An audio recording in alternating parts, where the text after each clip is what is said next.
Good evening and welcome everybody with Kirk Herbstreit. I'm Brent Musburger. Thanks for dropping by. This could be a special night. Herbie, things are pretty clear. If Notre Dame wins, they're going to the championship game and they'll play the winner of the Alabama-Georgia FCC title game. But should the Irish lose here tonight, oh boy. It's amazing what a week can do for a Notre Dame football fan. You're right. They control their own destiny. They're 4 quarters away from getting to the national championship. If you would have told Brian Kelly that in August, he would have said, are you kidding me? I'll take that. So 4 quarters, no arguments. They're making it all the way to Miami. Max Wittek makes his first career start as a freshman. 6'4", about 245 pounds. Can throw it a mile, Lane Kiffin has said this week. But he doesn't have the experience. You wonder in this atmosphere, how does he perform? And does Lane Kiffin show the trust in him to be able to be aggressive with his play calling? He does have 2 great weapons on the outside here. As good as you're going to find outside of the NFL. Marquise Lee on one side, who's one of the premier players in all of college football, and then Robert Woods on the other. The thing that we all want to know is, with Notre Dame being so dominant on defense, they're going to try to take away those 2 aspects. USC will have to run the ball tonight very well with Silas Redd and Curtis McNeil. So Showdown Saturday will conclude with the #1 team in the nation trying to beat its arch rival, the Trojans of USC.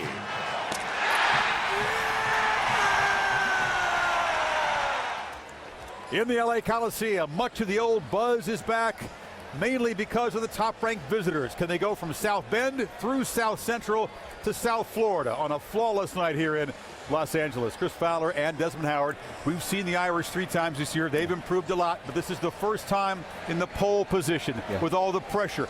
How will that play against USC, which says we're loose, we got nothing to lose? Yeah, well, CF, they have nothing to lose. So USC, they can go out there and they can play loose, play comfortable. No one really expects them to win this game, but Notre Dame in the pole position.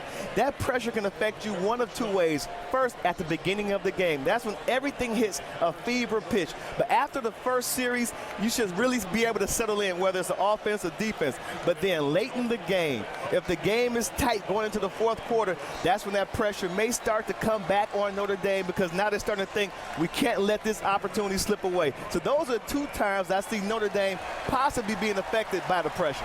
One guy doesn't seem to be affected is Manti Theo. We're sure he's churning inside right now, but he's so calm on the exterior. Yesterday at the walkthrough, all business. Earphones on, visualizing USC plays. The only guy who wasn't out there socializing. He's ready for this one. Yeah. Are Marquise Lee and Robert Woods ready to take the game over, as they've said they'll do tonight, with a young quarterback? I think they are, and they have to, because those 2 guys, they're like the leaders of the team, not just the offense, but the team, and they're going to follow their lead. The biggest deal for them tonight is to keep their quarterback calm.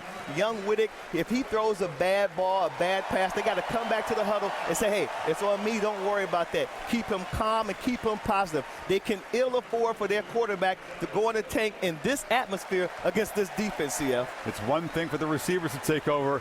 I think young Max Wittek would like the offensive line guys to also step up and elevate their level of play against this monster front.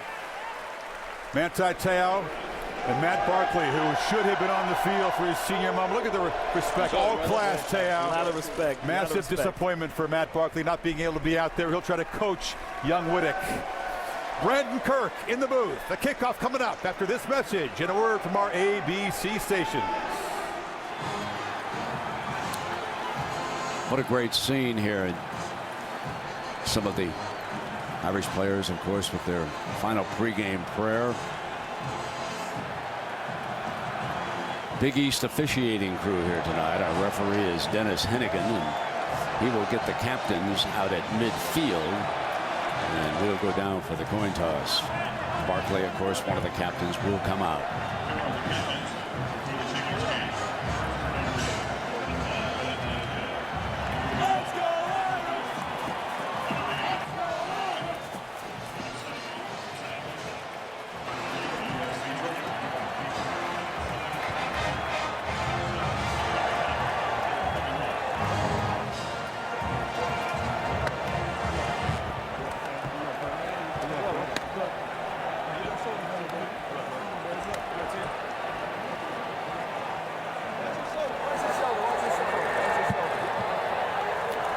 All right, fellas, here's heads, here's tails. What's your call? Tails. Tails is the call.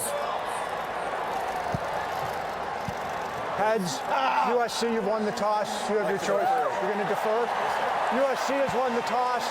They will defer till the second half. You want the ball. Where do you want to kick from? Put your backs to this goal. Notre Dame will be receiving. Good luck, guys. All right, let's go down to Tom Rinaldi, who is with USC coach Lane Kiffin. Brent, thank you very much. Lane, your quarterback, his first career start, Max Wittek. What have you seen this week in practice which indicates he's ready for this moment? Yeah, Max had a great week in practice. Really prepared extremely well. Matt's done a great job helping him, so expect for him to play great tonight. By your own description, season hasn't worked out the way you wanted. What tells you your team's ready to win tonight? Well, they're excited. You know, we can't change the past. All we can do is control today, and we're very lucky to have the #1 team in the country coming in here tonight. Lane, thank you very much. We appreciate it. Let's go across to Heather with Brian Kelly. Heather? Tom, thanks so much. Coach, you're 4 quarters away from playing for a national championship.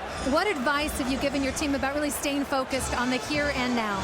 Well, it's like anything else. You can't wait around for good things to happen to you. You got to go make them happen. So be aggressive and go play the way you've been playing. What's your biggest defensive challenge against a team with such dynamic playmakers tonight? Tackling them. You know, obviously they're going to catch the football. They're going to get it to them. They're going to make sure they get them the football. So, you know, you got to tackle those kids. They're outstanding players. Brian, thank you. We'll let you get to it. Brent? Heather, thank you very much. The Irish will receive the opening kickoff. This game is also available in Spanish on ESPN Deportes, so check your local listings for that. George Atkinson goes back deep. A year ago, he ran one back 96 yards for a touchdown against USC.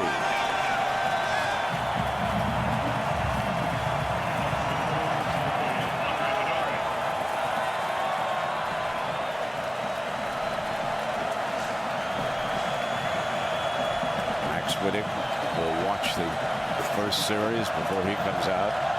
Heidari kicks it away, and we begin. This is Atkinson to the 25-yard line, where it will be, Herbie, first down for Everett Golson, who has been maturing all season long. He sure has. We saw him early in East Lansing against Michigan State, and he really has grown like you would expect through game reps and through winning and through some ups and downs. And Coach Kelly telling you and I and Heather yesterday at the walkthrough that, you know, more than anything, I think he now knows that we believe in him, and it's helped settle him down to play as well as he has the last couple of weeks. Theo Riddick trots out as his opening running back. He's number 6 for the Irish. Braxton Cave, the graduate student, veteran center, will snap it away and first down. And here comes Riddick, cutting back to the left in a big hole. There's the left side of that offensive line, Herbie. Yeah, that left side is the strength, and there's a nice cutback. He's one of our impact players. They know they have to be able to try to get him the football along with Sierra Wood in that backfield. Tyler Eifert, number 80, it's 6'6". They'll try to isolate Manti Te'o, we talked all week about, and Stephon Tuitt. When they get that young quarterback in a passing situation, they want to bring pressure. Those were brought to you by Avis.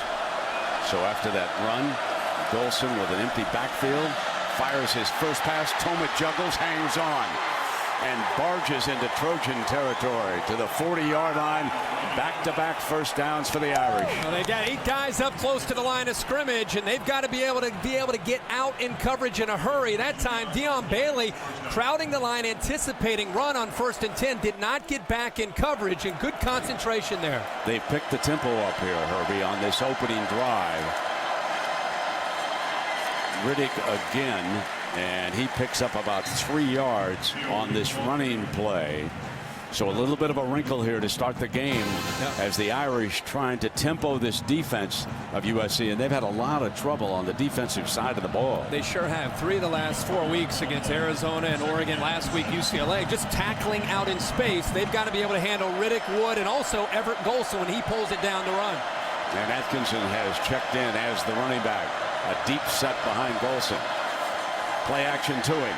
Looking downfield, covered. So Golson, who's a very good runner, picks up an easy first down. Yeah, that's the area that this defense has struggled in recent weeks, is when the quarterback is able to get around and break contain. You see it's pretty good coverage.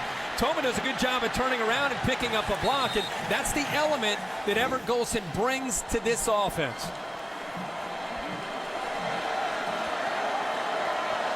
Well, you see his rushing yards and how he has picked it up this year. Sierra Wood was the back who took the fake, and a beautiful pass to T.J. Jones. T.J. Jones into that secondary. Nice read. Golson in real rhythm right now. He's had an inside receiver cut to the outside. Jones came to the inside. Great timing and rhythm, and a nice read that time by Golson.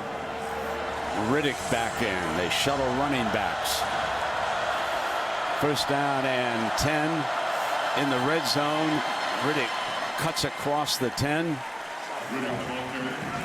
So much for coming into this game and feeling the pressure. I love that they're going up tempo. I love that they're setting the tone here early in this game. They're not worried about the pressure. Brian Kelly says, let's get aggressive here on this opening drive. Now, Herbie, it's very important for Notre Dame to strike early, because if they fall behind this Trojan team, that's when the pressure sets in. Right. Sierra Wood is the back alongside Golson. Remember, very talented tight ends at Notre Dame, and Wood is cut off and thrown for a loss that time by number 94. Was all over him. That is big Leonard Williams, the freshman from Daytona Beach, Florida. That's what you have to see from this defensive line if you're a USC fan. Leonard Williams in the interior has got to get penetration. That time he fought through a block and accelerated upfield. Made a heck of a play for the Trojan defense. Riddick, an excellent receiver, is in for 3rd and 7. Don't forget Tyler Eifert, the Irish great tight end.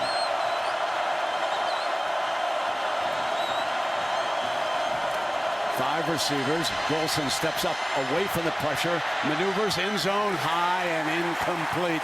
Toma, but he threw it away, and that will bring the field goal kicker, Kyle Brindza, trotting onto the field for the Irish. Great coverage by USC. Dion Bailey has his man. Yet Starling in there as well, a safety reading the eyes of the quarterback. That's a big stop by USC's defense. Points in the red zone for both teams. Could be at a premium. Number 35 holding is Ben Turk, the Irish punter. 27-yard attempt here for Brindza. From that left hash, curls it in, and Notre Dame strikes first.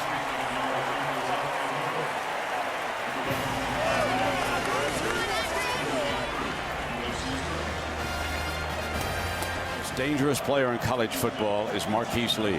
He is back to return this kickoff. That 100-yarder came against Hawaii back in September. He averages almost 30 yards a return. And this one out of the end zone, and that is one way to silence Lee as we welcome in his first start redshirt freshman Max Wittek. He grew up in Connecticut, moved out to Southern California when his parents saw that he had a good future as a football player. See, 6'4", 235. Coaches say he's maybe all the way up to 245. Big, strong arm. Lane Kiffin telling us yesterday, hey, I'm going to approach this game as if Matt Barkley's in there. We're going to run our plays early, see how he reacts, and then adjust accordingly. Now Matt put that injured shoulder back in a sling after coming out for the coin toss without it. McNeil, who had a big game in South Bend, bursts for 12 yards on first down. Zeke Mata makes the stop.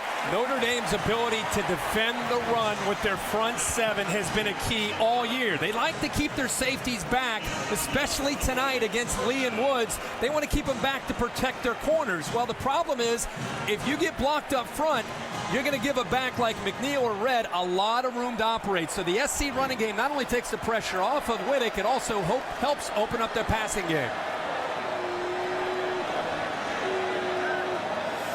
Woods is number 2. And here's McNeil again into the heart of that defense, and he comes across the 40 to the 42 as we take a look at tonight's Irish impact players, I should say Trojan impact players, brought to you by Avis Curtis McNeil. Yep. Herbie started a running back. McNeil, Silas Red also healthy enough to go tonight. Marquise Lee, we've talked all about. Morgan Breslin is a great player, 91. Dion Bailey, 18. We also saw Leonard Williams. So SC's defense has some playmakers. They've just got to be more consistent. 2nd and 6.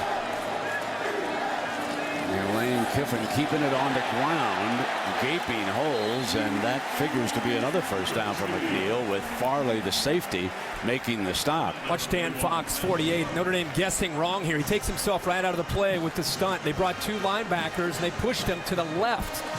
SC happens to be able to running the play to their left, to the defense's right, and Fox, by the blitz, took himself right out of the play. But first 3 plays, they've done a good job of getting up to Manti Theo. A little bit short of that first down marker.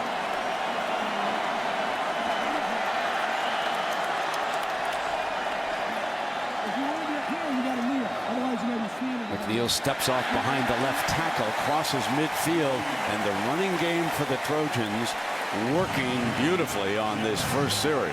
And so far, Max Wittek, his best friend is this offensive line and the vision of Curtis McNeil. We've seen SC run 4 plays. They've had a lot of success here running the football, controlling the line of scrimmage, something that's been very tough for teams to do against the Irish. Silas Redd, who has been slowed by an injury, checks into that backfield. He's number 25 alongside Wittek. Wittek rolls, fires his first pass high and incomplete. Woods, the intended receiver. Not a shock. He's fired up. This is his first career start. He's playing against Notre Dame. National TV. He's been thinking about this game his whole life. You mentioned he grows up in Connecticut. His father realizes he has some talent, moves out to be in Southern California, goes to the same high school as Matt Barkley and where Matt Leinart went. Now he's in this uniform making a start tonight for Lane Kiffin. So not a shock that his first throw is a little high. Second down and 10.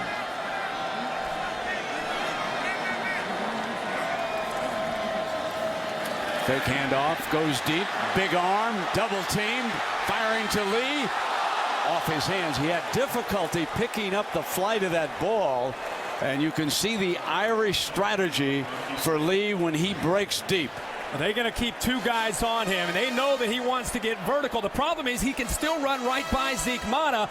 Pretty good coverage there. They're trying to stay with him. Bennett Jackson's right there step for step, and by the time Marquise Lee located the football, Brent, it's bouncing off of his right arm. He never saw it. Give you an idea about his speed. He went right by Zeke Mata. Third down, McNeil.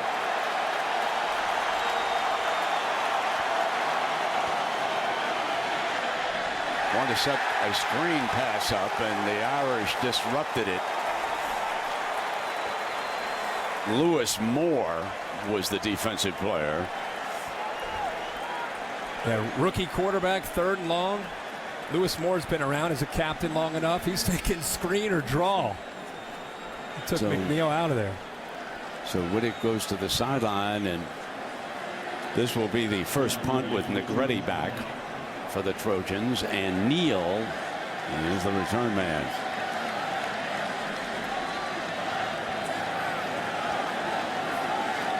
Low snap.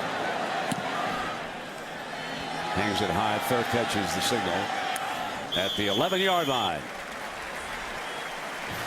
Notre Dame 3, USC nothing. Water polo here at USC in 1922. They're undefeated right now. They beat Stanford 11-10, and tomorrow they will play the UCLA or Cal in the final. Herbie, how many seconds would you last in a game of water polo? I'd give myself 30. I would give myself 15. I'd be half of what you could make. Okay. I would be done in a hurry, tapping out. Sierra Wood is the running back, and there's a pitch to him. Little option look, and he is banged down at the 17-yard line. He was hit pretty well by Hayes Pollard. Well, Hayes Pollard, outside linebacker, 235 pounds on the speed option, lowering the boom. And this is the kind of hits they need from the SC defense.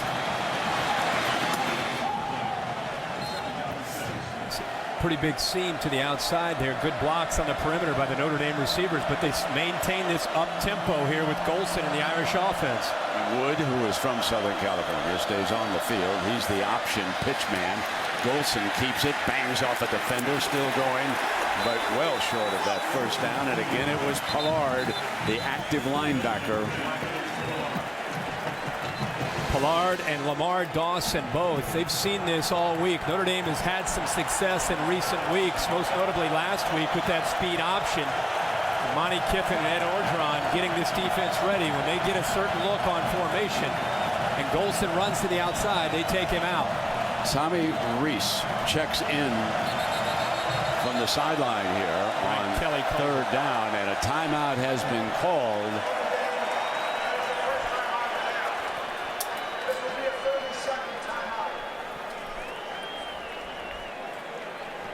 So Coach Kelly, you can see him there on the sideline talking to Golson, and of course it has not been unusual this year at all to see the relief pitcher coming out of the bullpen, and Reese is coming out for this play right now. And you wonder if the contact might have affected Golson. It was a pretty big hit towards the sideline there.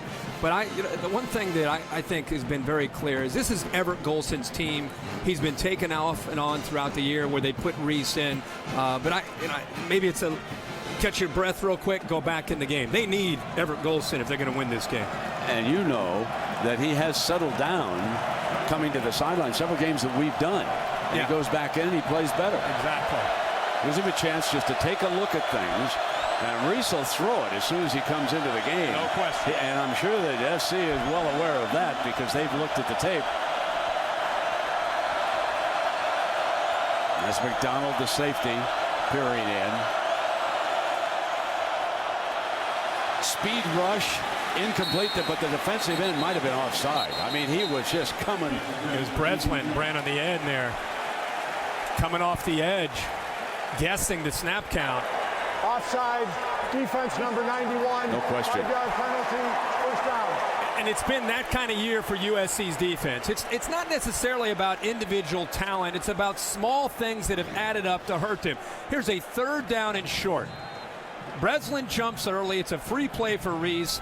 Ends up throwing the football incomplete, but they still pick up the first down. They're the second most penalized team in college football.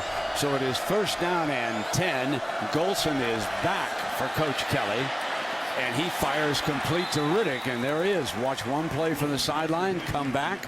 A little bit settled down now, and here they come again. And that's a matchup, a heck of a catch, by the way, by Riddick here. What an athlete and what a player that Theo Riddick is for Brian Kelly. He put one hand out there to be able to make that catch. He's matched up against Lamar Dawson, who's 240 pounds, against Riddick, a former receiver. That's a matchup that Riddick's going to win 9 times out of 10, and a heck of a catch.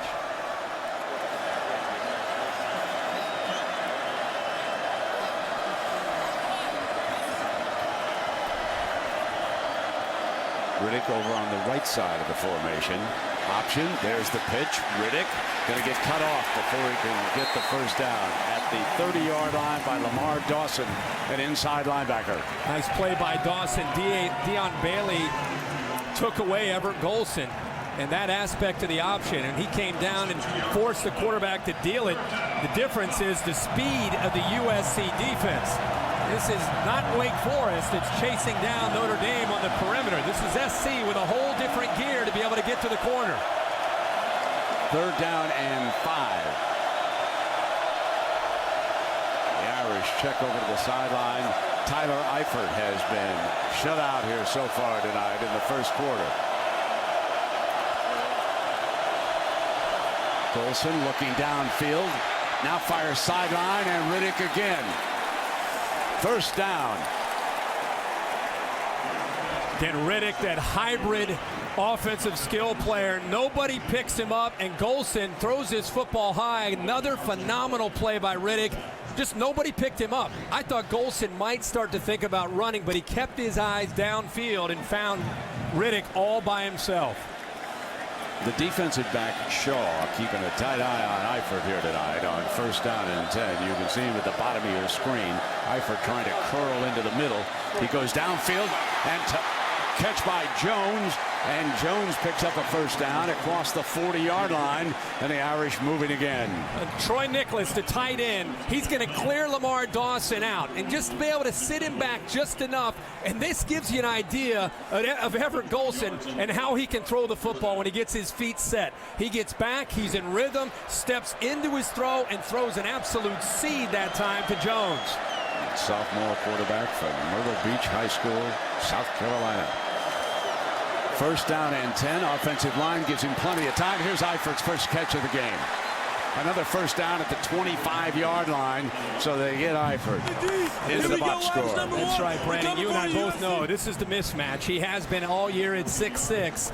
Tremendous futures we've talked about. Ball is thrown on time. Outstanding job here by Notre Dame pressing the issue on this SC defense. And you go back to that third down and short and the offsides by USC. From that point on, Notre Dame has picked up momentum. Mike Golick and Chris Watt did a good job on the inside the guards alongside Cave that time. And penalty flags come Ball flying. starts. Offense number 74. 5-yard penalty. First down. That's the right tackle, Christian Lombard. One of the craziest things I've ever seen is this young quarterback, Brian Kelly, saying, I've never seen anything like it. He purposely grabs the football every time he throws it without the laces. So it's not as if, oh, he's getting rid of the ball quickly. Sometimes you see that in the NFL and college football. Guy has to get the ball out of his hands fast. No, no, no. With this young man, because of his background in basketball, he plays the piano. They say he has very big, strong hands. For whatever reason, he likes to grip without the laces.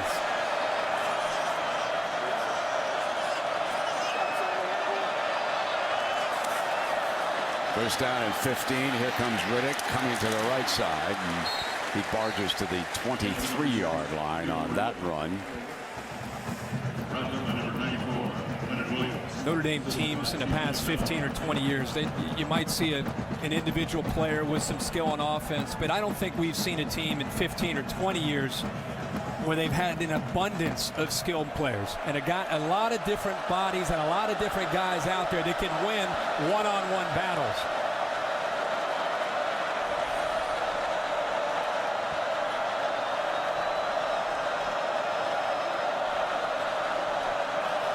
Second and 9, Sierra Wood will come behind the right side. And the Trojan defense with big Leonard Williams. What a future that youngster, number 94, has. They're struggling up front to be able to deal with him. Chris Watt, the left guard, 66, tries to be able to deal with him. He wanted to go up to the second level, but the problem is he didn't hang there long enough, and they better be able to keep an eye on 94 because he has been active here in the first quarter. Third down and 10.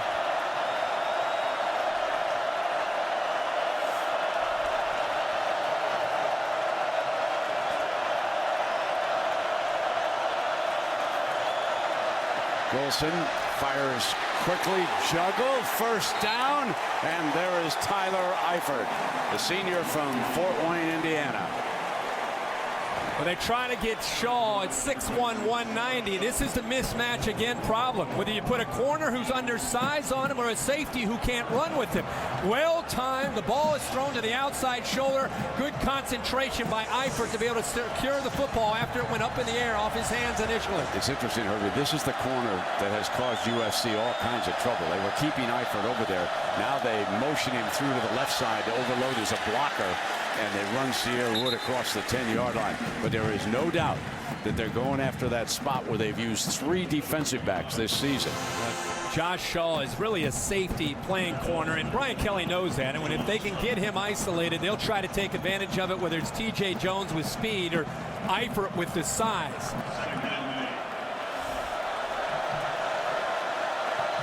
Now Roby will come over to the field. Handoff, Riddick, end zone for the Irish.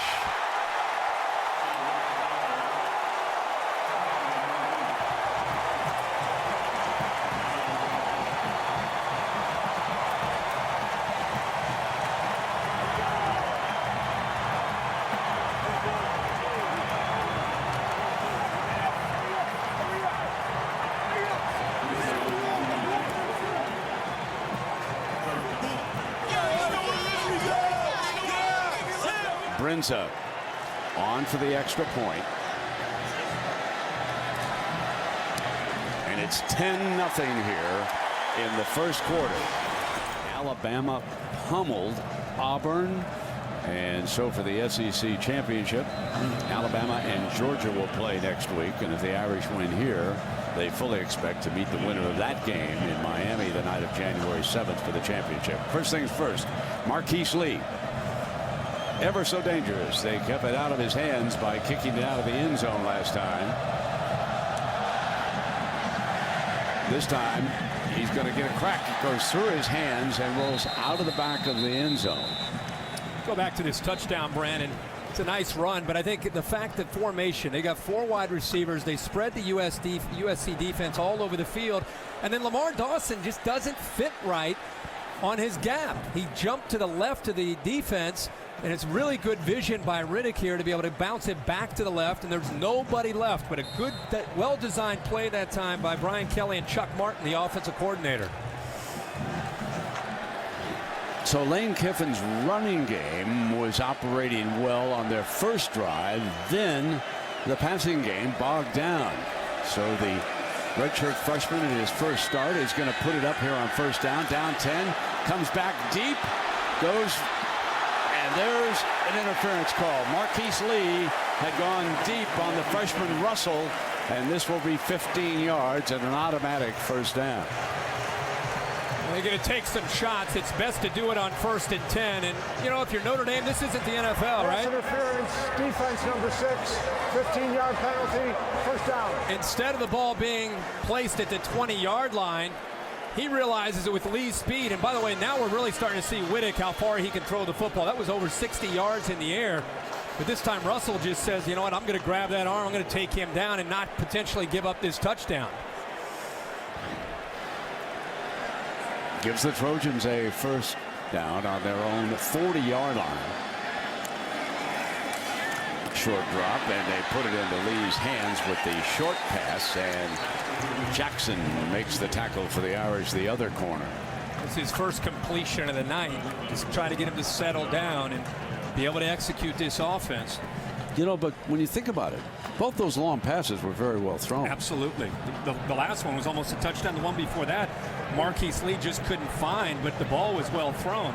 I think his favorite ball, like a lot of young guys, is he loves to put that ball as high in the air and as far as he can throw it and let a guy like Robert Woods or Marquise Lee run under it. And he said, let's air it out, and he's done just that. Yeah. And puts it in Robert Woods' hands for his first catch of the night. And here, Notre Dame leads USC by 10. And we've got the final half minute of the opening quarter. Wittek airing it out to the far side. Woods goes up in the air, makes a fine catch at the 29-yard line against Mata. It's a slant and go. It's a staple of Lane Kiffin's offense. This ball has to be thrown on a rope, which is exactly what Wittek did to put it up in the air, and Woods high points the ball, gets 1 foot down and the 2nd foot down just to be sure, and a big play, and again, a well-thrown ball by Max Wittek. It's a big drive for USC, down 10, and considering the fact they've lost 3 of their last 4 games. Telfer, the tight end, throws high, and Lee snaps it down, and there's a penalty flag thrown as we come to the end of the first period, but there is a penalty flag on the field. There, Jackson came in a little bit too high, and I think he got a hold of his face mask during the tackle.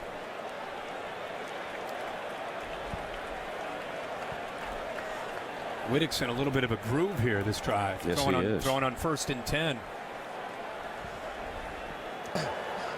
Personal foul, face mask, defense number 2. Penalty will be half the distance to the goal. We will extend the first period for 1 on-time down.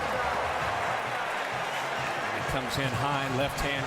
No clearly question. Grabs a hold. It's a good call by the crew here tonight.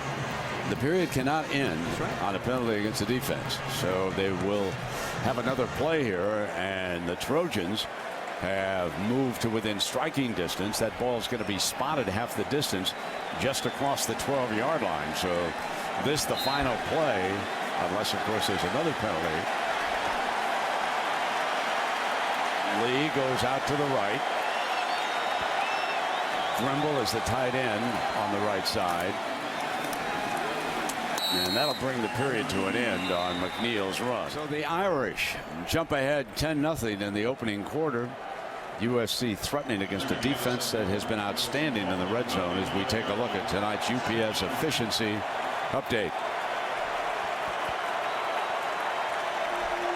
2nd down for Max Wittek and the Trojans. End zone, high, touchdown, Robert Woods. This redshirt freshman has got a big arm, folks. Matt Barkley smiling because Wittek, for the first time tonight, was settled in. He was 5 for 5 on the drive, and that's the matchup Notre Dame's trying to avoid. Lee or Woods, isolated one-on-one against these corners. That time it happened to be Bennett Jackson. He's from Modern Day High School here in Southern California after moving from Fairfield County, Connecticut. Heidari tacks on the extra point. It's 10-7. Notre Dame kicked a field goal and scored a touchdown against Traveler and the Trojans in their 2 possessions here tonight. And I think that Coach Kelly knows now this could well develop into a shootout. That youngster with his first start has got some arm, folks. Here's Atkinson now for the Irish from the 7-yard line. And he's out to the 21-yard line. So let's go back to this touchdown. This gives you an idea of the importance of having a guy like Marquise Lee.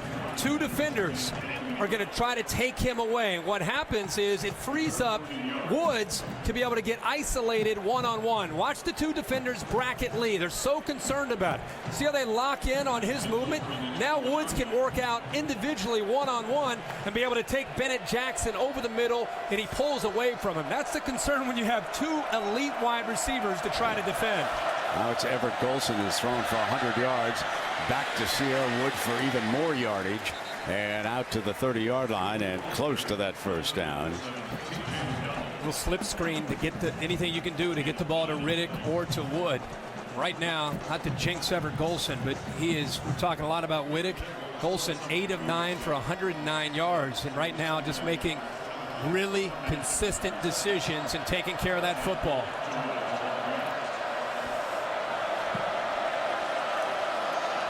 We got 8 guys up tight to the line of scrimmage for the SC defense on 2nd and short. And they still couldn't stop Riddick, who broke into the 2nd level and out to the 45-yard line for a first down before he's brought down by Sarajo. Good job up front by Notre Dame. Brent, you're right. It's feast or famine. You have everybody trying to be able to dominate up front, and they actually had some penetration by Tavi, but good acceleration, great vision. You break through the initial burst of the SC defense, and there's nobody left there to take on Riddick. On first down, they go back to Riddick. He breaks one tackle before McDonald is in there to come up over the top and stop him. As we take a look at the Pacific Life game summary here, we're in the 2nd quarter, and you can see that Notre Dame moving the ball in the air. Everett Golson, we talked about. You can see the time of possession. Big advantage for Notre Dame. Even with their up-tempo style that they put out here tonight with the no huddle, they still are controlling the clock.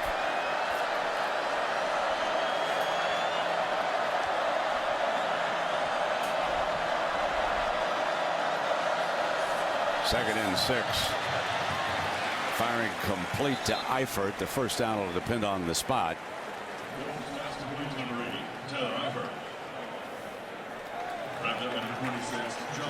It's the favorable spot. Just such an impressive guy. Brent, what is this, our 4th game that we've had with Notre Dame? And we've watched him all year. I mean, of all the players that they have, he's the guy that they try to be able to build their game plan around, of course, along with Golson. But I think this offense has grown so much from where they were early to where they are now. He's been a constant, but it's been the playmakers around him, especially at quarterback, that have changed this offense and its dynamics. Comes a blitz. Sierra Wood with the handoff, and he's stopped at the line of scrimmage. He's about 2nd down and 10 coming up for Golson and the Irish. SC's not hiding anything. They even though Golson's off to a good start, just by the way they're attacking the line of scrimmage, the defensive line's trying to penetrate, the linebackers are flying downhill. They're trying to say, hey, Everett Golson, if you're going to beat us tonight, you're going to beat us with your arm. We're going to try to take away that running game by overloading the line of scrimmage. Monty Kiffin, Lane Kiffin's father. On 2nd and 10, Golson goes up top, incomplete. It'll be 3rd and 10. The target was John Goodman, and Goodman has been the recipient of a couple of long scoring passes from Golson. Pretty good coverage here. Shaw, again, we talked about, is a safety out there. They're trying for that back shoulder fade. That time, the timing not quite there for Golson and his intended receiver, Goodman. Checking the sideline here on 3rd and 10. Trojan crowd alive, hoping to force a punt.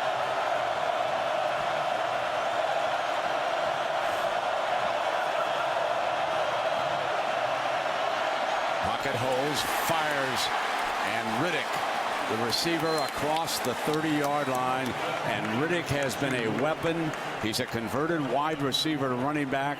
Scored the Irish touchdown here tonight. He's a beauty. He has 11 touches now between running the football and being able to catch the ball. How about the way he just pulls away from the defender? Really no chance at all for Tony Burnett to stay with him. An outside linebacker. As much as we talk about Eifert being a mismatch, Riddick is as well because of that hybrid ability to be in the backfield and also in the slot. On 1st down, Golson's quick throw now to T.J. Jones. And he is continuing to move the ball in the air against this Trojan defense. Not only that, the recognition that time, they brought a corner blitz. They brought Josh Shaw. He sees it, he stays calm, delivers the football out to T.J. Jones, and instead of 2nd and 10, it's a 2nd and manageable. Good recognition. Again, in control tonight by Golson. He's 11 of 13 for 137 yards. Beautiful cut by Riddick for another 1st down at about the 16-yard line. Josh Shaw with the stop for the Trojans. Guys up front controlling things, even though SC is determined to stop that running game. Riddick, I think, is frustrated. He don't want to come out of the game. Coach, just keep me in. I'll line up a receiver. I'll line up a running back. I want to stay on this field. But what a great vision in the cutback that time by Riddick. That was a beautiful cut, wasn't it? Cross that red zone again. Here's Sierra Wood. Play fake. Throw. End zone. Toma. Incomplete. Roby was there. The corner along with Bailey, who had dropped back, number 18. I think this is the first dangerous throw and maybe a throw that he predetermined a bit there. He saw that Toma got away from Bailey, but he underestimated Roby, and I don't even know if he saw Roby 21 coming over to knock that ball away. He got away with one there, Brent. Yeah, he's 5'8", he can hide. Exactly. Now they come back with the running play and back on the field for the Irish. Riddick, and the stop by Williams. Williams having a lot of tackles here in the 1st half of this football game. And we saw the SC defense bow up on the opening drive when Notre Dame drove the length of the field and struggled in the red zone. Let's see what happens here now deep inside SC territory again. Sierra Wood will be the running back. They can get a 1st down without scoring a touchdown. Need to reach the 6.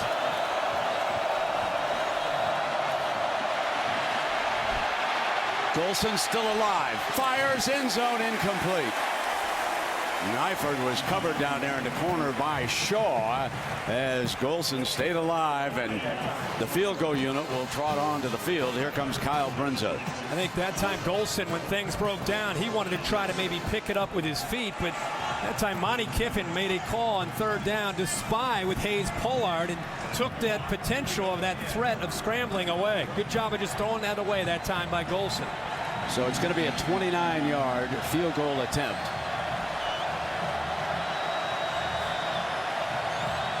Centered up pretty well for Brindza, and he knocks it down.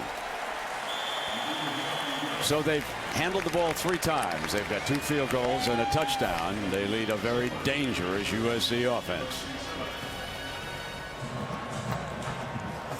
So Marquise Lee once again is back deep.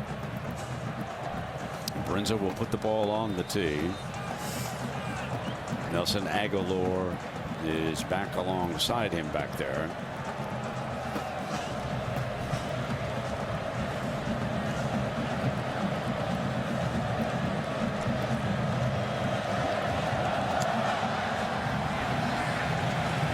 He runs up on this one, feels it at the 9. And the Irish bring him down to 24. Matt Barkley's been instrumental not just this week, but throughout young Max's career. Silas Red is now the running back for the Trojans, the transfer from Penn State. That was Woods. And so speaking of modern day, Herbie, here's your Aflac trivia question. Name the Heisman Trophy winners from Notre Dame and USC who attended modern day high school. Name the two. All right. One from each team. I've got the one. Okay. Pretty easy, but the other one I have to think about. Okay. Give you a little time on that. Great high school program. They won a big semifinal last night, staying alive out here in the playoffs in Southern California. Look at this. He's making a little check here at the line of scrimmage. First time we've seen that tonight. 2nd and 4, and he will hand it off to Red. And Red to daylight to the 45-yard line. Theo making the stop.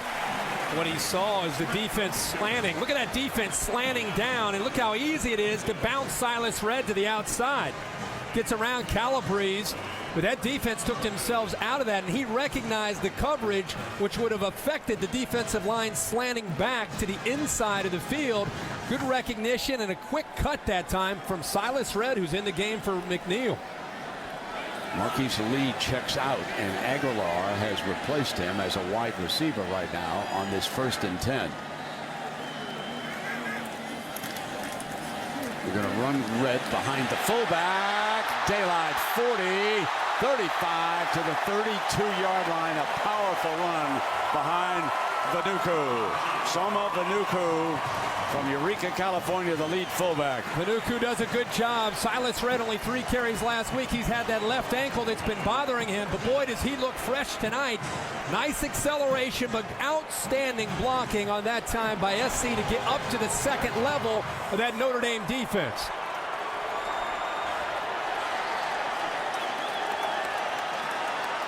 First and 10 for Max Wittek and the Trojans.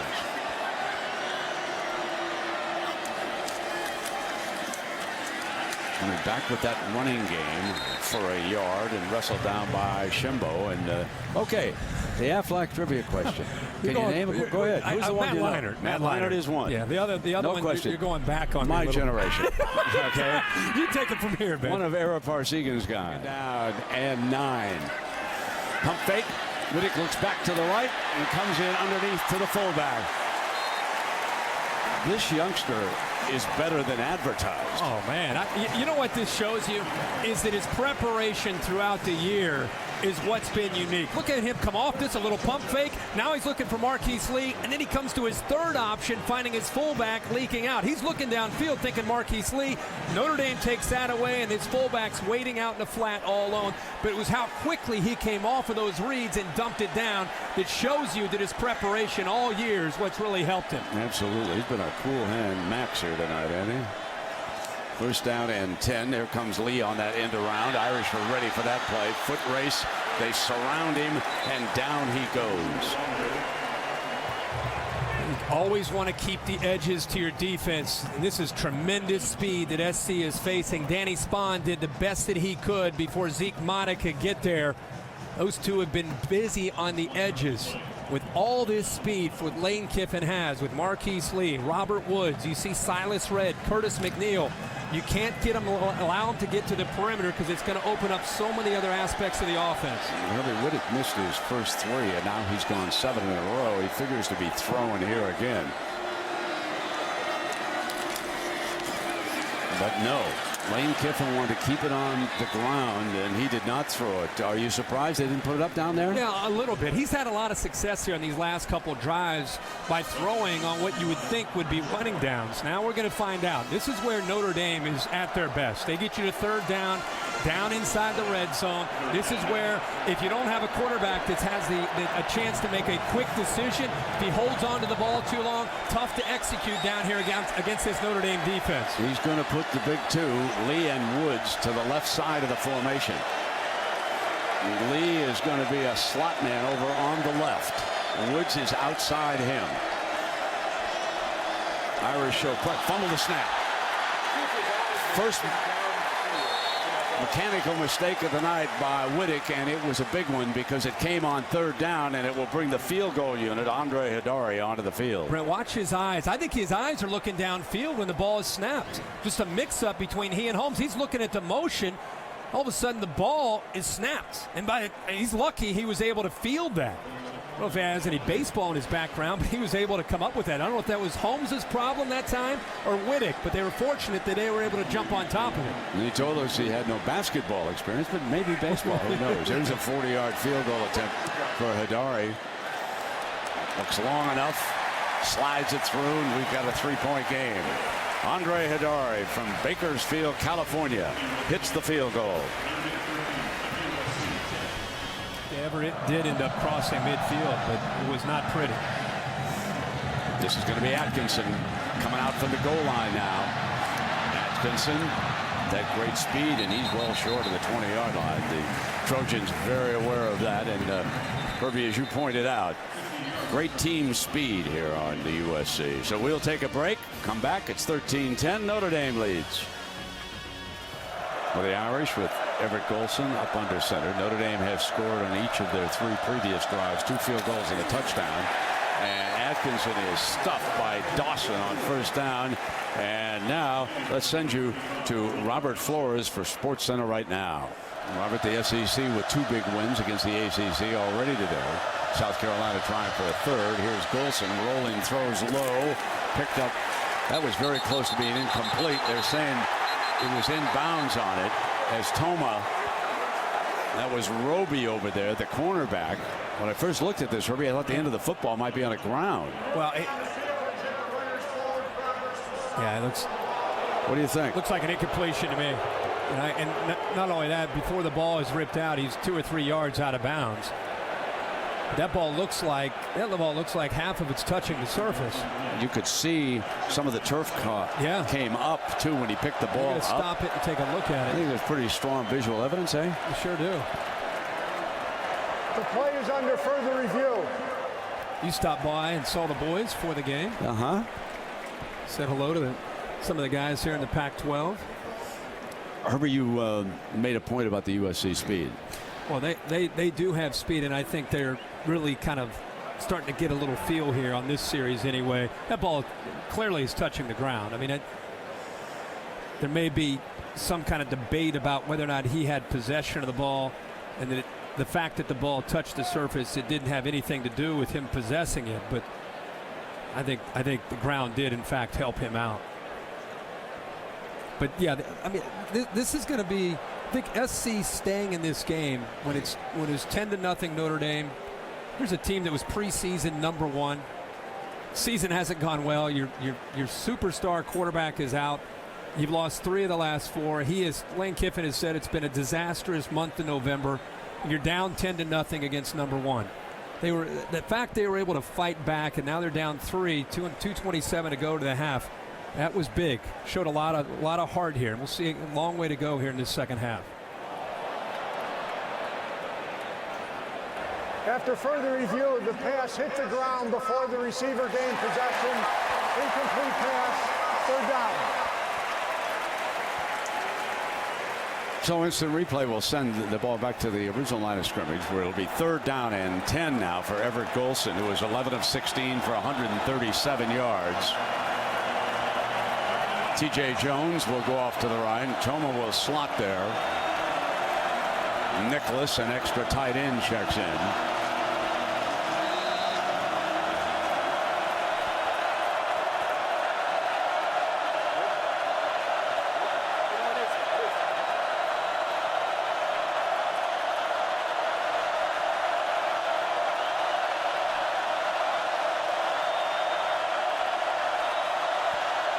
Golson runs away from it. Can he get the first down? Reaches.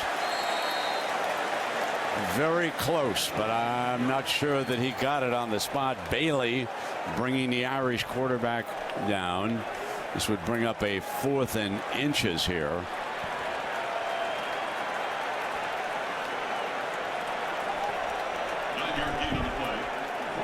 Right now, the offense is staying on the field for Notre Dame.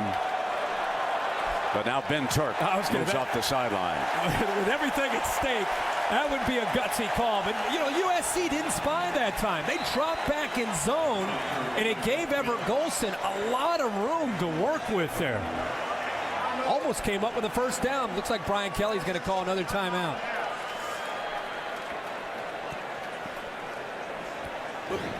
Uko gets some pressure. They get a little bit of pressure inside here, but watch the linebackers drop. Bailey and Pollard, look at that. They're dropping out of there, and anytime you do that and you give Everett Golson room to be able to work with out in space, that is a dangerous proposition, and they are fortunate. Now, that might be one where they might take another look just at the spot. I mean, he's extending the ball. You might wonder where his knee was when he extended the ball to try to get the first down.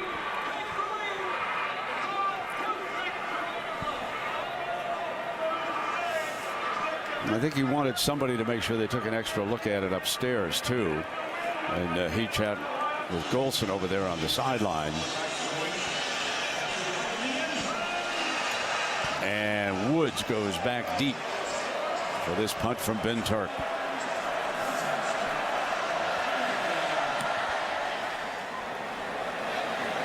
Drives Woods back to the 25-yard line, and there he is brought down. Beautiful special team tackle by Baratti. Nicky Baratti, a freshman from Texas, with a textbook job here on special teams. Well, coming up on the Capital One halftime report, John and Jesse will have all the day's big highlights, and believe me, there were some. You don't want to miss Oklahoma State going into overtime. That was some shootout, and the comeback by the Florida Gators, which keeps them alive at the national championship when they came back on Florida State in Tallahassee. Here we go, 1st and 10 now. Minute 34 for Wittek. Let's see what they do here. Here comes the big arm. Going to fire deep, wants Lee to run, and it's intercepted. Picked off by Russell, the freshman. Underthrew Lee a little bit. And now a couple of mistakes by the freshman. First on that snap, and now on the interception. And this one, Brent, he just came off of the play action and just said, I am going to throw this ball because I think Marquise Lee can run underneath it as far as I can, and I think I can out-throw the defender. Give Russell a lot of credit because he does not let the speedster and one of the best playmakers in the country get behind him. And on the sideline. All right, shake it off. Shake it off. That's okay. That's what a leader's got to do. Try to help his troops out. Everett Golson now with a 125. Irish with one timeout. Let's see what the strategy is here. They empty the backfield. Golson's going to fire incomplete, and it'll be 2nd down and 10. The Trojans can stop it. That, of course, is an incomplete pass, but they do have 3 timeouts sitting over there. The Lane Kiffin. Should the Irish here go to a 3rd and 10, and it's going to be a little bit of a situation here where the Trojans may start stopping things to try and get their hands back on the ball. So Brian Kelly has to think about, now, wait a minute, maybe I want to run the ball. And because of that, now Wood is back in the backfield with Everett Golson. Still 4 receivers in the game. They're going to keep it airborne. Golson's going to fire, and it's going to be complete to Wood. And Wood is wrestled down out of bounds, and the clock stops. Pollard, the linebacker, with the running back. Leonard Williams, a freshman defensive tackle, actually sniffed that screen out. He just didn't have the speed to be able to stay with Wood. But he gets out of bounds. Minute 14, the 1 timeout. SC, as you said, Brent, sitting there with 3 timeouts. It's a big 3rd down play for both teams.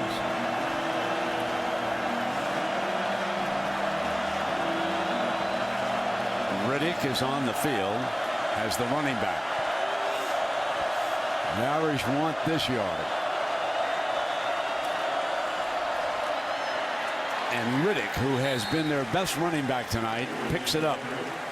Horton with the stop for the Trojans, and a little bit of a hip problem here as he heads off to the sideline, nicked up a little bit. And they can't afford to lose him. It looks like he's going to be able to stay out there. But right away, they get a couple of the tight ends off the field. They get some receivers onto the field. Still tempo, trying to put their foot on the accelerator. Want to get into field goal range.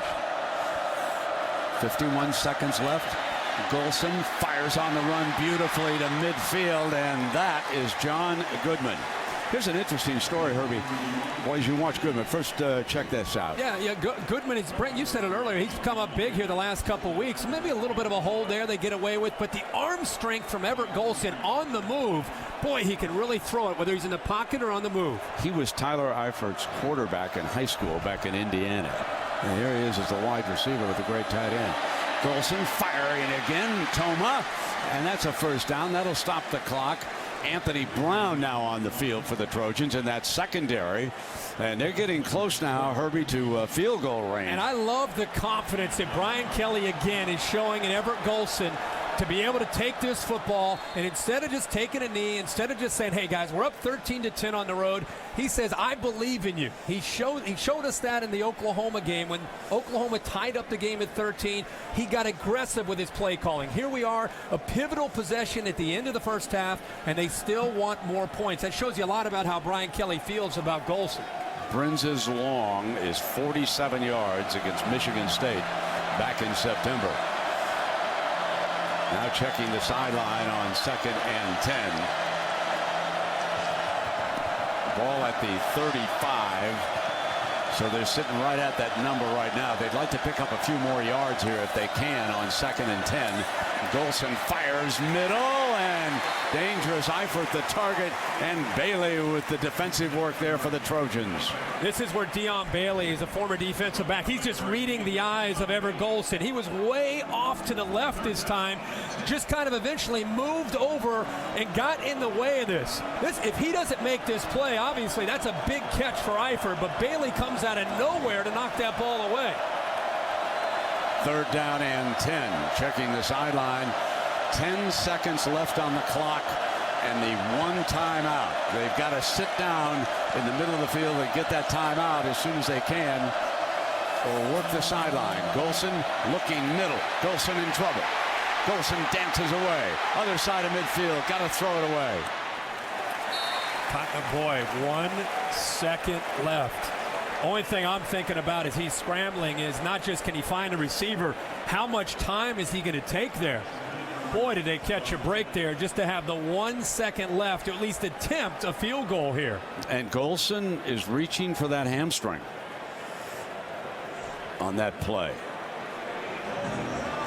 Golson appears to be injured.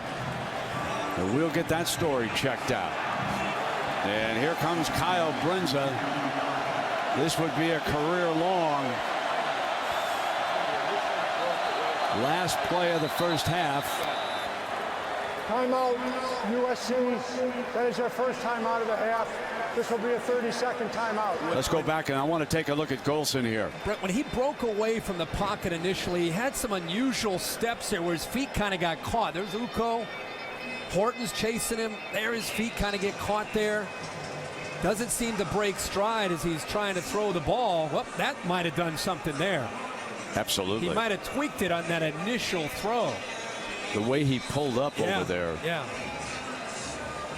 And you wonder with all this activity here, watch his feet kind of get caught up as Uko comes in. Horton's in there. You see how his left foot kind of gets stuck there a little bit. Fortunate to break away from that pressure. He's in pain. Sure is.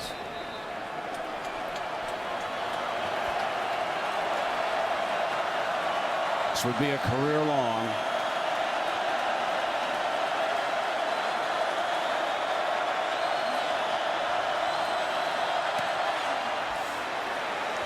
Is it long enough?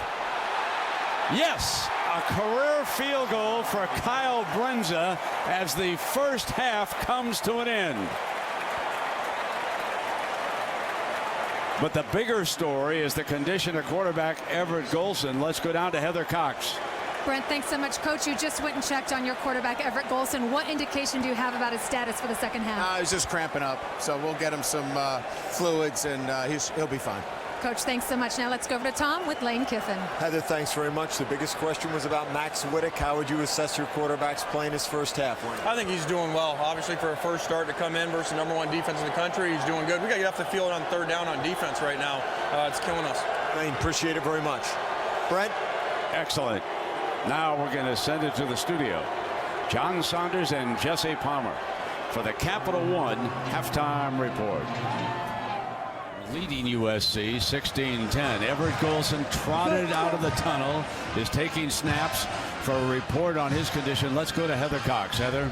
Brent, I was able to get more information on Everett Golson from Brian Kelly when he came out of the locker room. His quarterback is cramping in both legs, more in the calves than in the hamstring. He did receive an IV of saline solution and electrolytes, and Brian Kelly thinks he'll be good to go for this entire second half. All right, Heather, thank you. And so, Herbie, my question to you would be, with that kind of a problem, will that affect at all his mobility? That's a big part of what Notre Dame relies on with him in there, excuse me, a quarterback. It's not just his execution and his decision making. As we've seen all year, he can get away from pressure, and that quick movement sometimes can affect a guy who especially is playing quarterback, and especially if it's a calf. That'll be something to keep an eye on throughout the second half. My other Still question is, why hasn't the defensive front been able to get more pressure on Max Wittek? You know, we've seen them get heat on quarterbacks all year. That's not happening tonight. It's not, and I think it's Lane Kiffin came in with an idea how to handle Wittek. It's been a balanced attack, 11 runs and 11 passes. I think that alone has kept the front seven from Notre Dame a little bit on their heels. Marquise Lee, and he's brought down at about the 23-yard line. We're going to take a look at the Pacific Live game summary, and we're going to show you the two quarterbacks. Herbie mentioned Max Wittek here tonight over on the right-hand side. He has thrown that one long interception, and that led to a Notre Dame field goal at the end of the half. And the one thing that does not show up for Max Wittek is Marquise Lee. We came in talking all about how they needed to get him the football. Now, they had a pass interference call, but he only has 2 catches for 10 yards in the first half. Sure, Lane Kiffin at halftime said, we've got to find a way to get number 9 the football. So on 1st and 10, they do go back to that running game, and this is McNeil who jumps over to the right-hand side before he's brought down by Farley, the safety, number 41. We've seen the runs tonight by both sides when it comes to these backs and the acceleration and quickness. Time Curtis McNeil, that play was clearly designed to go off to the offense's left, and there's nothing there. So he cuts it back and at least gets some positive yards there for young Max Wittek. Silas Redd is a running back. Nix, the nose man for the Irish, and gets ready. He's up against a very good center in Holmes. Play action. Wittek fires, intercepted, picked off by Manti Theo, his 7th interception of this season. Brent, we've talked about his playmaking ability. This time he senses it. This is an amazing effort by Manti Theo. We've not called his name much tonight off of the play action. Watch him use his eyes to look this way, and then he turns around and looks up Marquise Lee. See him look back to locate him. Then he positions himself between the quarterback and Marquise Lee. Wittek, I think, again, I don't think he thought that Theo would be able to come over and make the play. I think he predetermined to get the ball to the backside to Marquise Lee. Atkinson in as the Irish running back, takes the flip from Golson. He's got great speed, and he picks up a first down before Starling can bring him down. Good job sustaining their blocks by these wide receivers. Daniel Smith, 87, along with Tyler Eifert helping out. And you talked about it, Brent, the speed of Atkinson. One way to get him out there on the perimeter, just an easy, quick toss, and let him get out to the outside. Talking to the coaches upstairs, of course, a learning situation here for a redshirt freshman. His first start. Now he has thrown interceptions on his last 2 passes in this game. Here's a handoff to Riddick, who had a strong first half. He had not intercepted 1 pass at Notre Dame until this season, and now he's got 7. He's amongst the nation's leaders. So he figures to go to New York, even if he doesn't win the Heisman. I believe he will make that trip. No question. Here is Sierra Wood. Eifert trying to block, can't give him the edge over there, and Shaw gets him out of bounds. You bring up a good point about Manti Theo, and just he's kind of in the heart and soul of this team, and he sets this offense up with a 6-point lead early in the second half with outstanding field position. 3rd down and 4 coming up. The senior leadership. How can you not love that guy? Wow.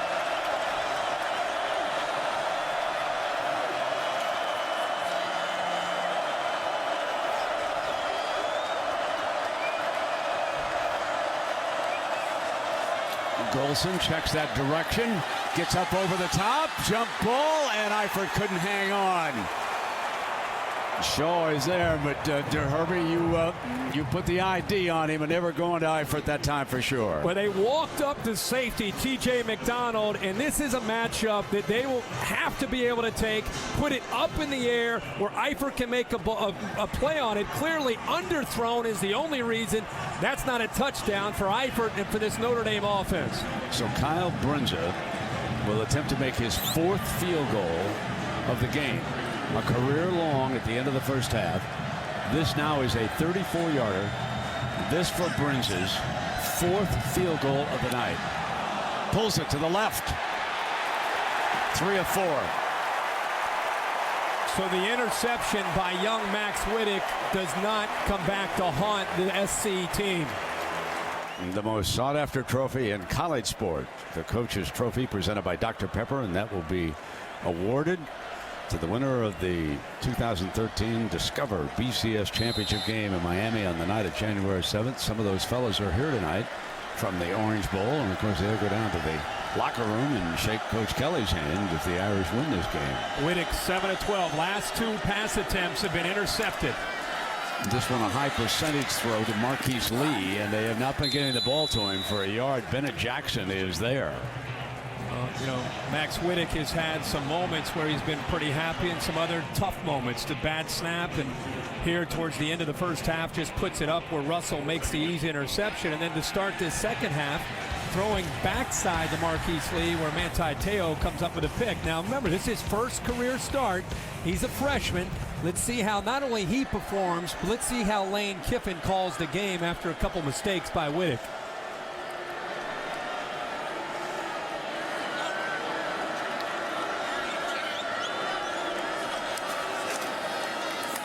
Moving hands off to McNeil, trying the right side again, and this is going to leave them with about a 3rd and 5 as linebacker Dan Fox makes the play for the Irish. Dan Fox, Prince Shimbo, Danny Spahn, along with Manti Theo, give this Notre Dame defense just an outstanding group of linebackers. Carlo Calabrese is in there quite a bit. You see Shaq Williams. McNeil shaken up on the sideline, so Silas Redd is now the running back.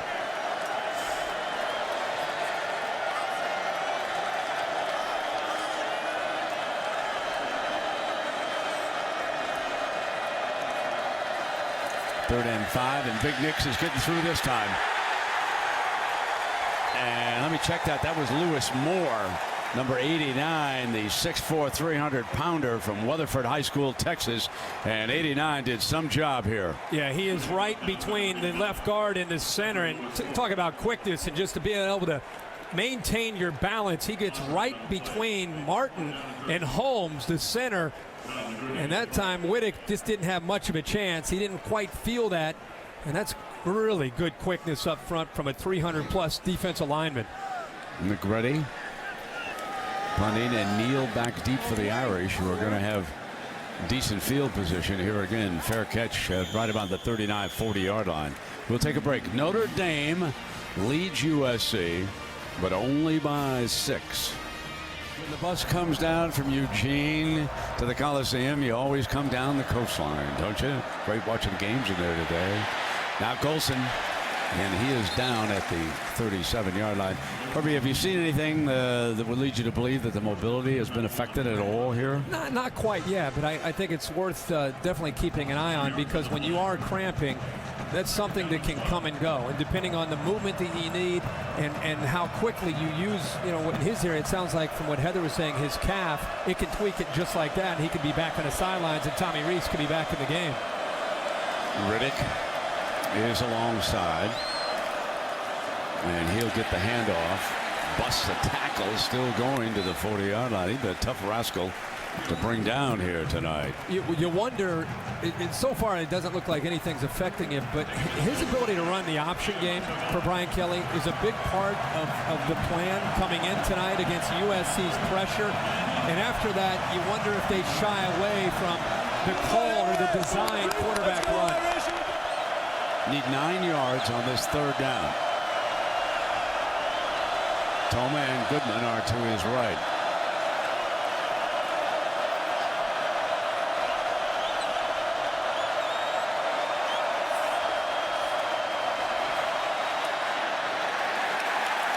incomplete. And coming in there was Williams. And he may have tipped this pass. He did, Brent. He has just been having a great game. The true freshman gets his right hand up to knock that football away. And it would have been tough to squeeze it in. Pretty good coverage downfield. And he took a chance trying to get it to Eifert, but to no avail. The big freshman, 6'5", 270-pounder out of Florida, knocks it down. So Ben Turk will send the punt toward Robert Woods. And Woods is down, and for the most part, the coverage by the Irish has been outstanding. There is a penalty flag.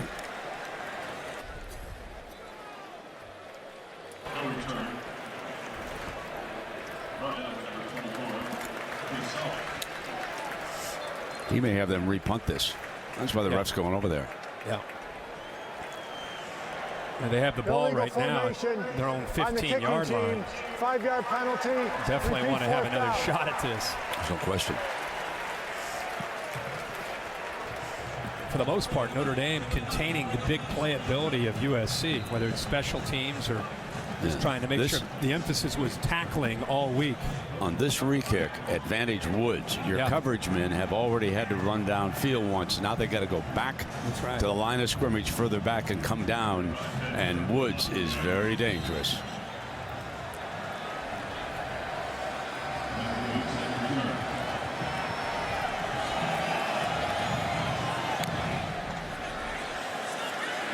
Good punt and a fair catch. 7 yards. 22-yard line. 7-yard gain there. Absolutely. Might be the difference in the whole ball game. You never know. Timeouts. With a first down and 10, 8 minutes remaining in the third quarter. Notre Dame leading by 6 points. And Max Wittek, in his first start, because of the injury to Matt Barkley, is ready to take the snap up under center. And he will hand it off on first down. And speaking of Barkley, he is down below with our Tom Rinaldi. So let's go to Tom. Brent, thanks very much, Matt. The first person that Max Wittek comes to on the sideline, he makes a beeline right toward you. What have you been telling him through the first half and the part of this quarter? We've had some great drives, and I think he just needs to just be consistent. And you know, we've turned the ball over a couple times, but that happens in games, and I think he'll be good from here on out. I think his nerves are kind of calmed down. He's played composed this whole time, so just stay with the system and don't try to force any balls. What has been your message to him through this week in trying to prepare? Just to have composure, like I said to him, and you know, he's been in big games before, maybe, you know, not with 90,000 people, but the field's still 100 yards long and still 10 yards to make a first down, so he knows what to do. What was your reaction when you heard him say, "We're going to win this ball game"? First conversation you had with him, what'd you say? Oh, I love it. You know, to see that confidence as a young kid, and of course, you know, the media puts a headline on it and takes it out of context. But well, I don't want him to say we're going to lose. You don't want that type of player, so I believe in him. Matt, this is not how you thought would wrap up for you here in your final home game. What's the experience been like to have to stand on the sideline? It's definitely different. Definitely something I didn't want. You know, my last game at the Coliseum. But you know, to come out of the tunnel that one last time and to have our fans support us like they did, it was something special. Thanks so much, man. We appreciate a little bit of time. Brent? Oh, great. Thanks a lot, Tom. Excellent. And you were watching during that interview as a big Louis Nix this time did make his presence felt, Herbie. Right in the middle of the defense. Head up against Holmes. What a matchup. Little swim technique and the quickness, again, by the interior of this Notre Dame defense. Camper Lewis Moore in the last series. This time the big fella, Louis Nix. I said they didn't show in the first half, but they're showing now. They sure are. Negretti back to punt. And Neal says stay away, and he runs off the blocker over there, and it takes a big USC roll inside the 15-yard line. So dangerous field position. Riddick trying to stretch the left side. Picks up a couple of that. Herbie, we saw Matt Barkley over there. What do you think about his draft status? Has it suffered this year?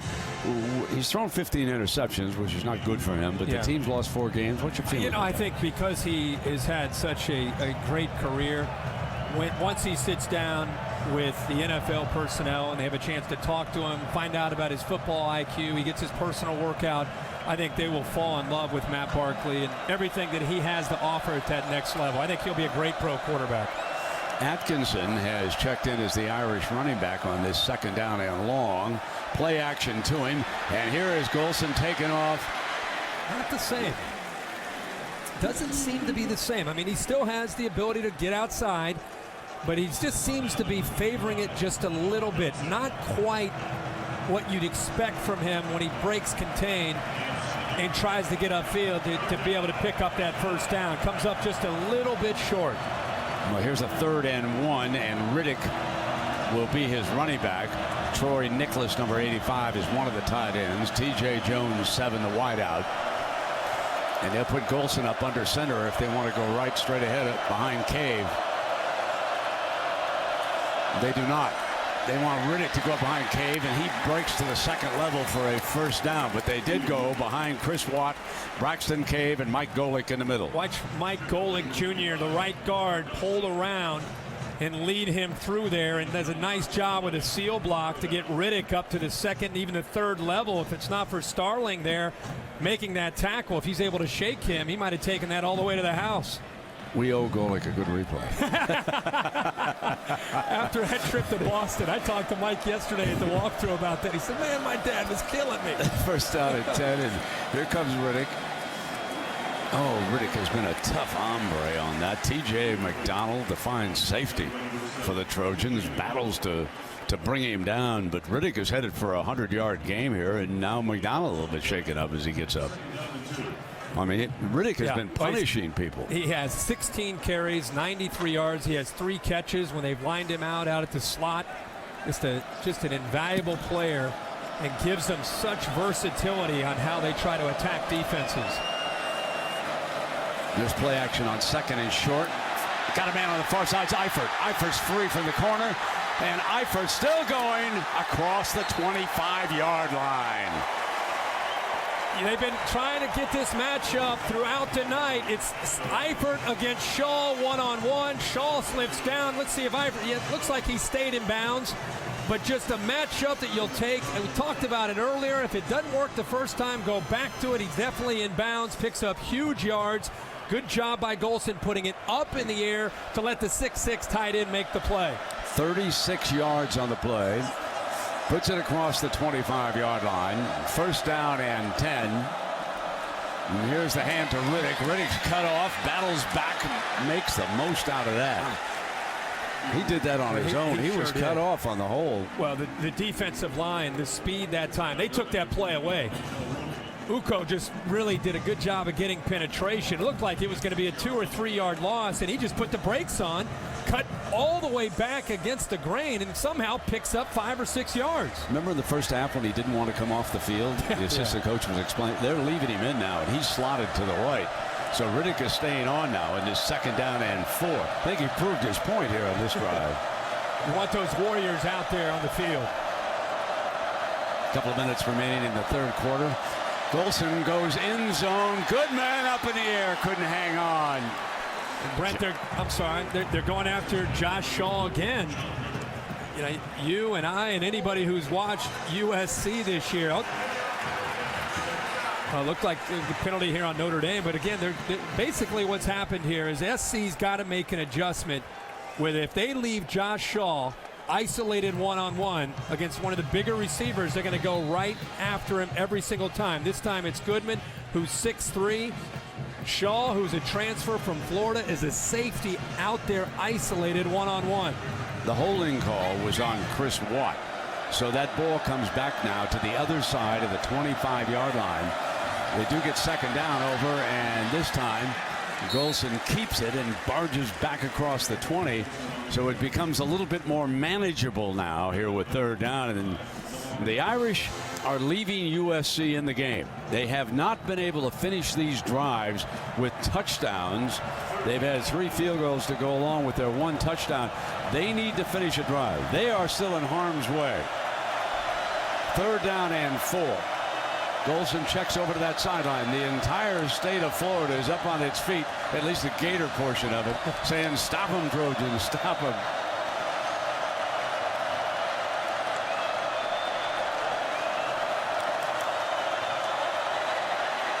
Golson going to do it again, and he's not going to get the first down. I mean, he was slammed by Starling.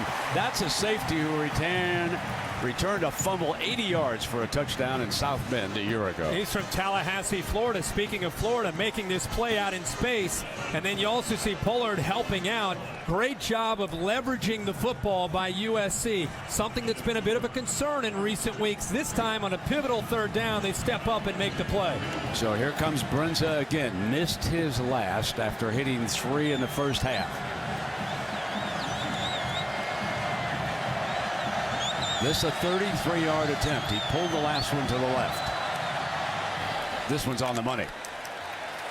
Lined up a little bit more closer to that right hash. Bring her in. Like that golf shot coming in. It's a beauty. All right. We welcome you back to the Los Angeles Coliseum. 1910. The Irish with a 9-point lead, Herbie, as you pointed out, and that's a big number. It's big considering USC's last 4 drives. They don't have a first down. The last 4 times they've had the football, not been able to get anything going.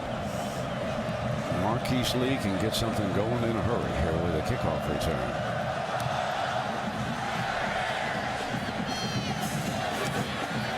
He's coming out, hesitated, then decided he wanted to try it.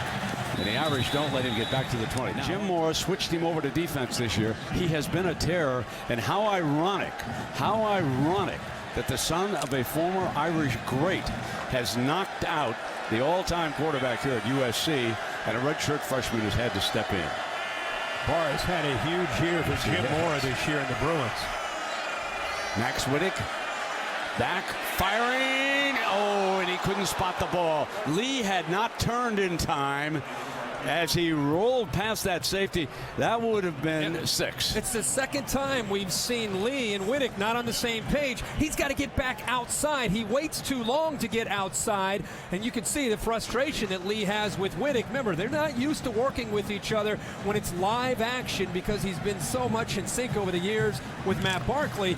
But I think, in my opinion, Marquise Lee's a great receiver, but once he got by the corner, he's got to get wider to give his quarterback a chance to make that throw. Second down and 10 now for the Trojans. Play action into the middle, and Woods makes the catch and picks up the first down. Mata making the stop for the Irish, the safety.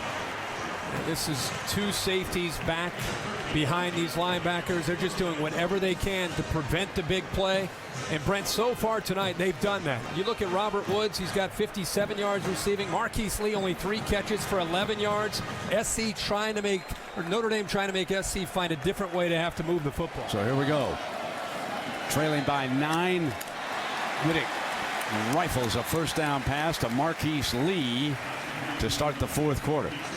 They finally get a chance to get the ball out to Marquise Lee. You can see the safety back there deep, trying to prevent anything that's going to go down the field. It's forcing SC to show consistency with a first-time starting quarterback. Notre Dame and Bob Diaco saying, you know what, we'll give away some underneath throws. Let's see if they can drive the length of the field and then execute down in the red zone.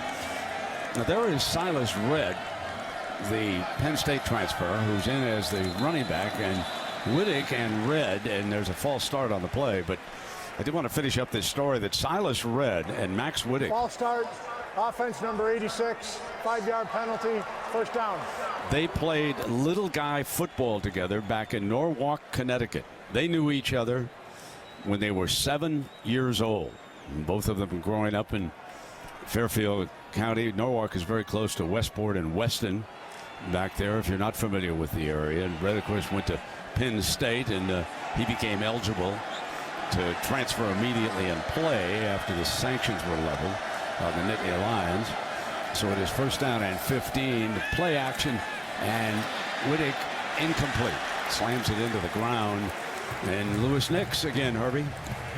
Been active up front, and you really have to. When you have a young quarterback, if you can't get to him, and they've had their chances to get to him, you at least have to be able to get a hand up in his face and try to distract him. That time he was able to actually knock it down. But they cleared Marquise Lee, trying to clear the zone, and then came across with Robert Woods. If he would have been able to throw that ball over top of Nix, they had a big vacancy in that Notre Dame defense.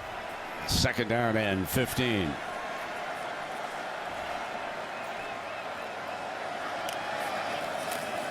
Play action again. Comes back to the middle, and Woods, who scored the touchdown, makes a diving reception for a first down. That's the same location that they threw the last pass, but it was to the right. This time he comes back to his left. How about the composure by Wittek? That Notre Dame defense is closing in on him. He knows it, he feels it, still gets the ball off, and Woods comes up with a big catch in the first down. Nice job of sitting in there, taking the hit by young Max Wittek.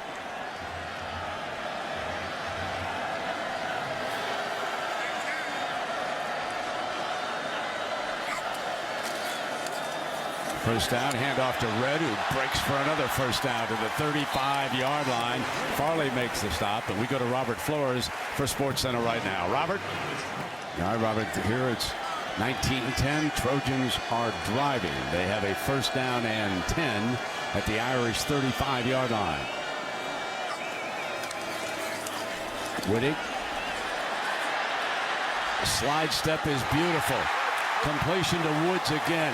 Out of bounds at the 21-yard line, but an outstanding slide step by Max Wittek to avoid the pressure. And here is Farley, the safety. He's walked up, which means Mata's going to be here by himself. You get one-on-one coverage. The safety's going to end up coming here. He's picked up, but you're right, Brent. He slides, doesn't lose his composure, makes a good throw to Woods again, but they brought the pressure. Nice job up front by the USC offensive line there to help him out, to give him just enough time to deliver that football. Woods with 7 catches for 92 yards and the touchdown here tonight for the Trojans. Here comes Red, pounding behind the left side and keeps going just shy of the 10-yard line. And I have really been impressed with Silas Red tonight. He's coming off an ankle that's bothered him the last few weeks. McNeil made the start. They told us that it's the first time in a while that both were healthy. McNeil now a little bit dinged up and doesn't even have his helmet ready to go. And right now it's Silas Red. It's his show. See what he can do. Second down and 4.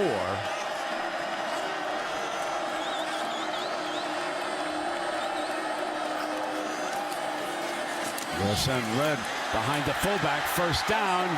And a first and goal at the 4-yard line as Vanuku over behind Turk and Martin on that left side. Vanuku, the fullback, also the right guard, Martinez leading his way. Boy, that time Dan Fox didn't have much of a chance at all between Vanuku and Martinez taking him out. When I see with Silas Red, it's just he's got live legs. He has a different gear, and if you get him to that second level, he's a handful for this Notre Dame defense.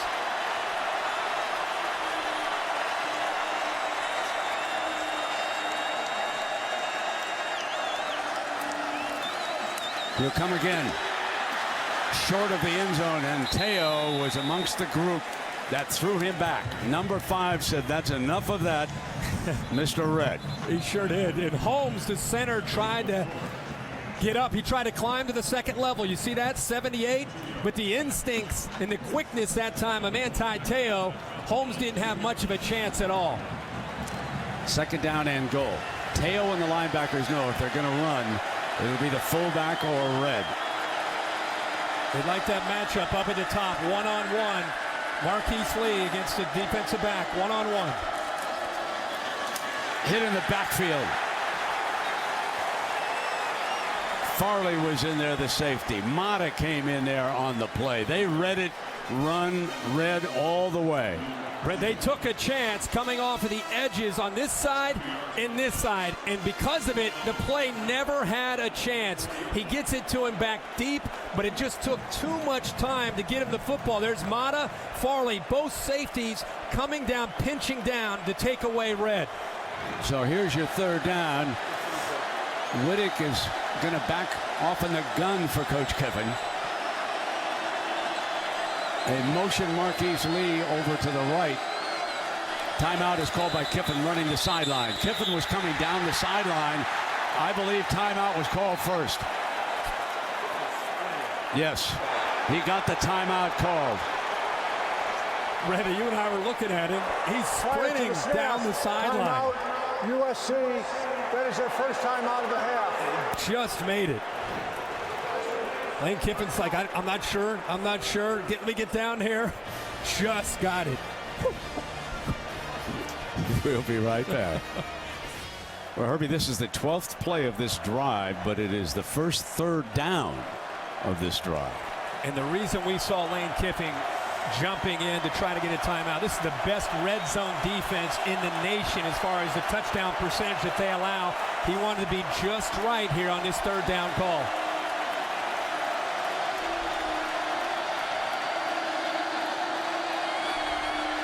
Looking toward Lee. Riddick from the gun, high and incomplete. He overthrew number 9. It's a 4th down. You trail by 9, so the field goal team trots onto the field. There's no decision to be made here. It's interesting that Marquise Lee, a little stutter move, and who's he going up against?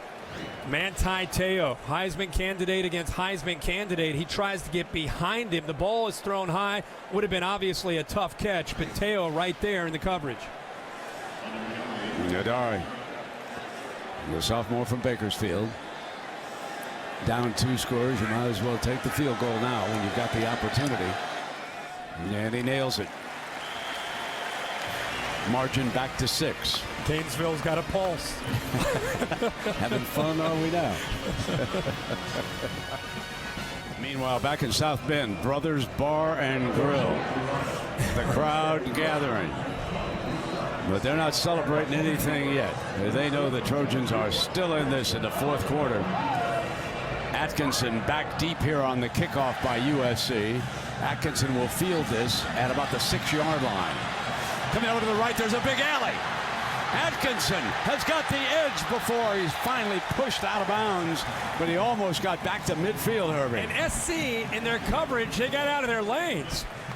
Look at them all pinching to the inside. There's nobody left out there, and you're talking about one of the fastest players on the Notre Dame roster that you just gave away the right side of the return. Huge return by Notre Dame. Big field position here with 9:11 to go. A national championship bid on the line, and they're up by 6. That's exactly what they needed to start this drive. 39-yard return, and he did step out at the 44-yard line.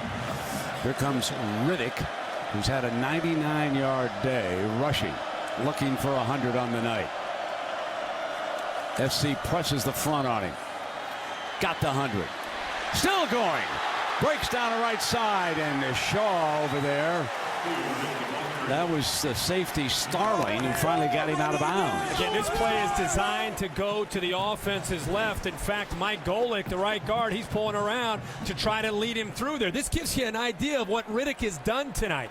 Bounces it to the left, has the vision to be able to see the play, develops back to the right, and a good job again by these linemen trying to get to those linebackers from SC. Sierra Woods, the running back. Eifert motions over to the other side of the formation. They overload to the field side. And here comes Wood breaking for 9 yards before he's brought down. And the Irish moving the football right now. Very dangerous what SC's trying to do. And it's desperation mode. They're down 6. We're in this 4th quarter.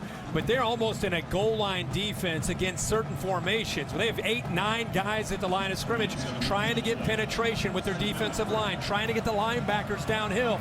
If you guess right, you come up with a loss. If you guess wrong, there's nobody left to defend the run game. 2nd down and 3, and here comes Wood. He'll get the 1st down at the 22-yard line before he is finally brought down. You know, when you think about it, Herbie, you mentioned the number 6. This is the Irish kind of game. They've been in these low-scoring dogfights all season long. They're very experienced in situations like this. And I think this guy right here, number 5, that's where he's changed the most from where they were early in the year against Michigan, where they went to Tommy Rees for a number of games. And I think the experience that he's gained puts him in a very confident position in this kind of game. Riddick with a spin move, cuts free. Riddick breaks down at the 10-yard line. What a beautiful spin move by Theo Riddick from Manville, New Jersey. So I just said how it's feast or famine. You either come up and you make a play right there with Breslin and Shaw, or you miss, and there's nobody left to be able to help you out. Josh Shaw comes up to help out. He's actually down on the field right now, but the spin move is sensational. But USC taking a chance and not wrapping up. Herbie, Roby down. Okay. The corner, yeah, Roby is down. He's down towards the end of his play. Look at Coach Kelly's reaction to that run by. Riddick has brought a toughness to the running game tonight. How nice is it for Notre Dame to have Riddick and Wood both back there to try to keep their backs fresh. Riddick now is off to the slot, off to the right. Nothing bigger as far as Miami is concerned than this drive right here. First down and goal.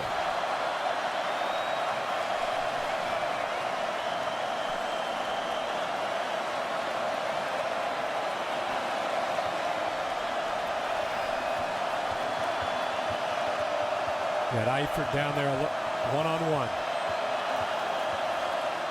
Golson's going to run it.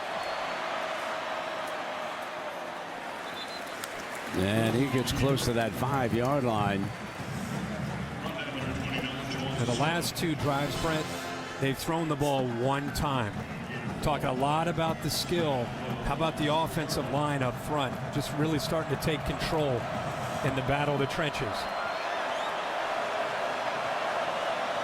Second down and goal from the 6.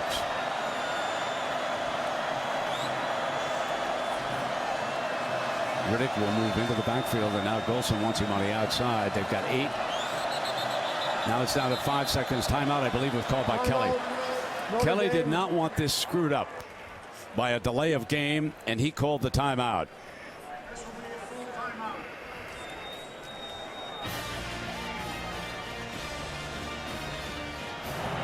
Second down and goal coming up for sophomore quarterback Everett Golson and the Irish.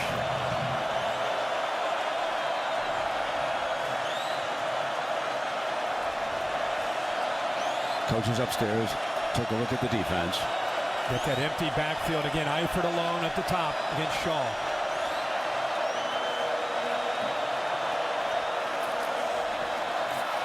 Golson stopped short of the end zone. That brings up 3rd and goal. Pollard was certainly in on that. Notre Dame player down. And that is Zach Martin, and that's a story. He has been an unbelievable warrior at left tackle for the Irish. Back in 2009, he has been an Iron Man at left tackle for this football team. Brent, he's coming there around on a pull, involved in some activity off to the right. Tremendous effort that time by Golson. I'm glad you brought up Martin, the senior. You have Chris Watt, Braxton Cave, Mike Golick Jr., Christian Lombard. One of the few teams in college football a chance to start all 5 of the same linemen the entire year. What continuity they have up front. Well, they're tending to Martin. We'll see if the freshman comes in on him. We're going to take a look at this week's BCS standings brought to you by Allstate. And, of course, the story is that Alabama and Georgia advance easily, and they will meet next week for the SEC championship. And everybody figures that the winner of that game will go to the BCS championship game on the night of January 7th. Now, if the Irish win tonight, they would be their opponent. But if the Irish lose this game, then the door is open for the argument. Florida, Oregon, both winners today. And I must say that the Gators deserve a whole lot of credit for coming back in Tallahassee, because they were under the gun in the second half. And Will Muschamp pulled it out. Not to mention, if you look at their resume after today, they've beaten 4 teams in the top 12. Nobody has a resume like that. So you're right. If Notre Dame were to go down, Florida's the front runner. That was such a fine shot, Herbie, of number 5, Manti Theo, one of the leaders out there with a fellow senior, Zach Martin. And, you know, we can't forget that Charlie Weiss recruited these seniors before he left Notre Dame, and now down at Kansas. So I'm sure he has affection for some of these fellas, too. That little picture shows you about the chemistry and kind of the special intangibles about this Notre Dame football team. So it'll be 3rd and goal now with 6:22 to go. Spread him out again. He's back there by himself. He's got plenty of time. The receivers are certainly going to be one-on-one if they want to toss something here. And they do. They come to the big fella Eifert. It is incomplete. But a field goal would put this back on the 9. Remember that. That would make this a 2-score game if Kyle Brindza nails this field goal, and coach wanted the 6, no doubt about that. He's frustrated because he had T.J. McDonald as safety against his guy, Tyler Eifert. And they did that last week against Wake Forest, where he kind of boxed out the defender and made the catch. Different story here. He didn't like to throw. Exactly. Yeah, just put it up in the air and let the 6'6" guy go up and make the play.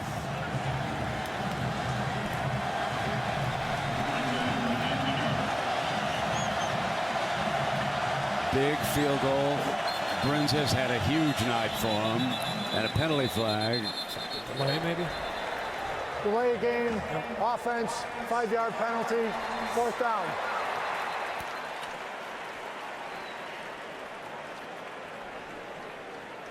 Now, wait a minute. Did he say I called a timeout here? Timeout. I don't know why he'd want a timeout. No, 5 yards is not going to hurt this field goal. Better angle. The play clock running out. Timeout was called by Notre Dame. That is their second timeout of the half. You don't need to use this will be a 30-second it gives timeout. you a better angle for Brindza in the kick. Yeah. Those timeouts are valuable. You never know what might happen here late. I think you need to call the timeout there at all. No need for it at all. You just wasted it. 6 minutes away from a national championship. When you think back of the Notre Dame story, even if you're not a Notre Dame fan, you just have to give them so much credit for what's transpired. This team wasn't even ranked not even last August. And all those preseason polls came out and everything. In fact, when we saw Notre Dame USC at the end of our schedule, most of the focus was, hey, USC and Matt Barkley at the beginning of the year. Big field goal for Brindza. Back on the 9, or 2 scores. Theo and the Irish are closing in. And here is the pass. Coach Kelly wanted a little more air. Let Eifert go airborne in the corner. Fade that ball, young man. Keep Fade it in bounds. Give him a chance. He's kept him up, and now they're back on the 9, and the Trojans need a couple of scores, and there's somebody back who can give it to him in a hurry. Marquise Lee coming out. Don't want to let him free. Oh, he's so dangerous. Just one of the most exciting players in college football. For an update, here's Robert Flores in the studio. Not so fast, my friend. Calabrese shaking up on the play here for the Irish, but it does bring up a good point about Manziel and the Heisman that Robert raises the issue. But I'm going to throw out, there are some voters who will not, under any circumstance, vote for a freshman. And who are those voters? I called them the AARP voters this morning with Lee Corso. That's who I called them. That's what I said. There's a certain group that just say, you know what, freshmen, forget about it. No chance. So I take it you're voting for I'm wide open. I don't look at the class. I'm looking at all the production. Johnny Manziel, on a lot of these polls, though, he's up at the top. Colin Klein, Manti Theo. It's been an interesting year for that race. So here we go. First down and 10. Max Wittek. And the Trojans need a couple of scores. And back on the field is Curtis McNeil. Wittek with the big arm going long, one-on-one. Lee grabs it, and Lee is to the 1-yard line.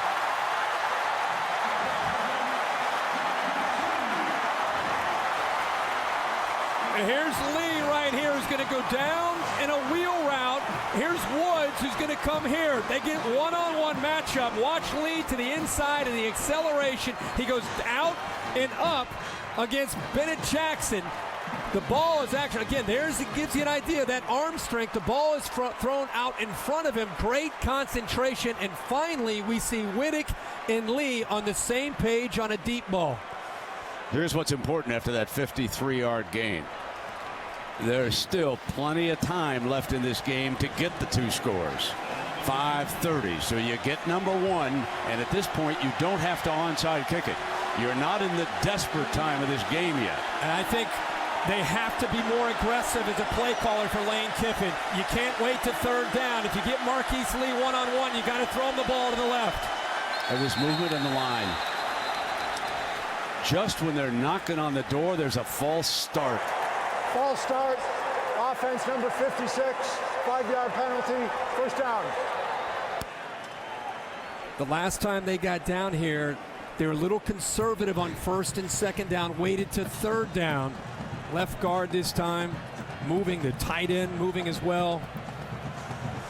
Yeah, I thought Telford came completely across on that, on every place. His first down and goal.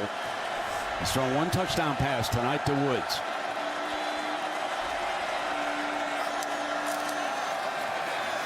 Run McNeil. Now it's 2nd down and goal. Nice to see McNeil back in there, giving Silas Red a little break. Cut that back. Almost slipped through that defense. Remember, Notre Dame, one of the best defenses in the country, one of the toughest defenses in the country to run the football inside the 5-yard line. Now again, there's the matchup. They set it up again. See if they like the matchup to the left. 1-on-1.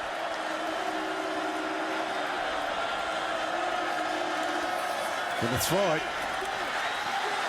Penalty flag. First down and goal. Russell trying to defend Lee. You got to take that. And I like that he went on 2nd down instead of waiting till 3rd. Defense number 6. Since the foul occurred in the end zone, the ball will be placed at the 2-yard line. First down. And Notre Dame has shown this tendency to put Russell out there. And if they're willing to leave him against who a lot of people believe is the best player in the country, and you're USC, whether it's Wittek or Barkley, you got to throw it up and give Marquise Lee a chance to make a play on the football. Clearly interference. It's a right call.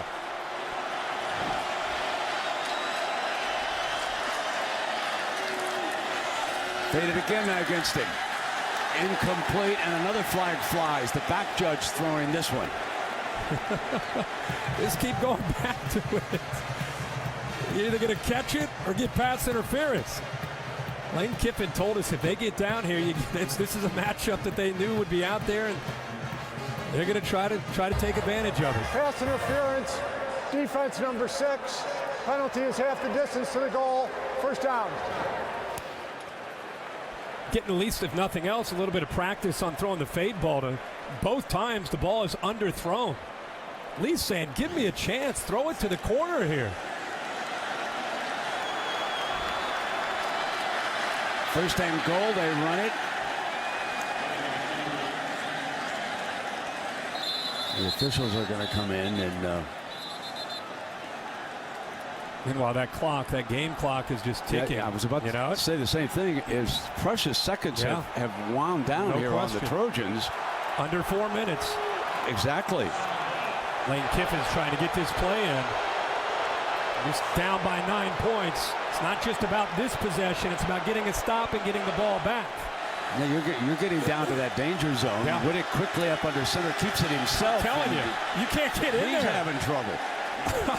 That's going to bring up a 3rd and goal here. And again, the seconds are ticking away. There's a reason they threw the fade 2 times in a row.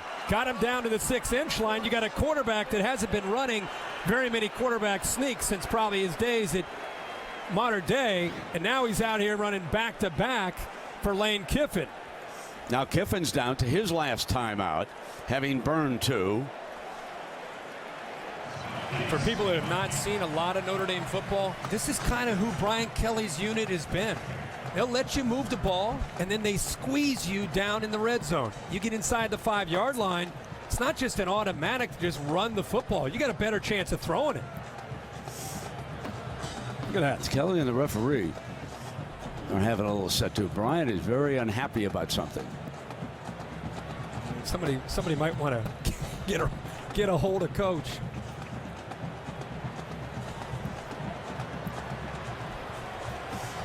You think they'll try to get Marquise Lee again, even though they're on the 6-inch line?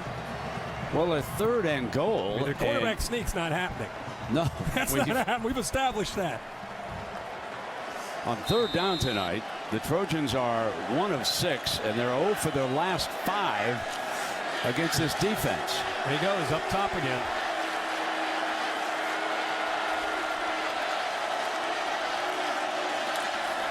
No, you're running. They didn't get there. Farley came up over the top. And it is a 4th down coming up for USC, and now the clock is wound down inside of 3 minutes. Brett, the same defense for Bob Diaco, pinching the safeties. This play doesn't have a chance for USC. Never had a chance. Lewis Nix also involved in there.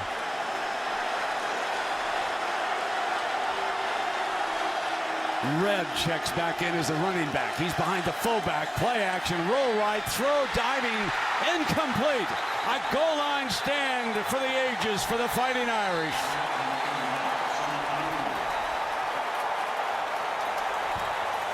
They slid the fullback out. The play actually is pretty well executed. The throw is low. Look at the fullback, Vanuku sliding out. He just throws the ball low, makes it tough on Vanuku, doesn't hold on to the football, and Brent, you said it. A series of plays and a goal line stand that really symbolizes the 2012 year for the Fighting Irish. And on the sideline, the injured quarterback, injured his right or throwing shoulder, arm in a sling, watching. And on the other side, they stopped 5 plays inside the 2-yard line. And now Riddick breaks free. First down out to the 15. And the Irish are 2 minutes and 27 seconds from Miami. It's a big first down by Theo Riddick, who's been doing it all night. I noticed this at the break. You and I were talking about it. Look at the back of Theo Riddick's jersey. I mean, this is a guy that brought in everything that he had to this football game as a senior. Think about what he and his other senior classmates have been through as their time in South Bend. And that jersey sums up his performance tonight with 146 yards rushing, the 3 catches for 33 yards. Only 3 seconds left. 2, 1. Gets his last timeout was called. Sideline got the timeout called. Let's check in down below with Heather Cox. Heather. Brett and Herbie, the emotions are running high on the Notre Dame sideline. Before that last goal line stand, Manti Theo gathered his entire defense and yelled, "Leave everything you have on the field. We are almost there. We are almost there." Sure enough, you see the emotion. You feel it down here, guys. It's palpable. I'm getting chills up here. Just watch it. One of the great stories of this college football season, Manti Theo. Young man that came all the way from Hawaii. USC thought that he was going to come here to Los Angeles and play for the Trojans. And made a recruiting trip on a very nasty weather weekend into South Bend. And this youngster from Honolulu was struck by the spirit and everything else. Not a Catholic. In fact, he's a Mormon. And Manti Theo decided not only that he would play at Notre Dame, but after 3 years, he would stay and come back for his senior year. And now he has led this team to an undefeated regular season. I'll tell you what, with all the storylines, everything about college football, you want to talk about a guy that you want to follow. And if you're a young player, you want to emulate somebody, that's the guy you want to study, everything that he does. That guy's everything that's good about college football, Manti Theo represents on and off the field. So the Irish obviously felt that they could run the clock out here. And Jack Swarbrick, the athletic director, is over on the left, and that's a former Notre Dame quarterback, Joe Theismann, who you saw briefly there. Jack, of course, has been part of this resurgence. It was his decision to bring in Brian Kelly from Cincinnati, where he had done an outstanding job. But I'll tell you, the 3rd year, what is it about the 3rd year for great Notre Dame football coaches? If you look back in time, that's a good point. At Lou Holtz, yep. Ara Parsegan, Frank Leahy, they accomplished near miracles in their 3rd year.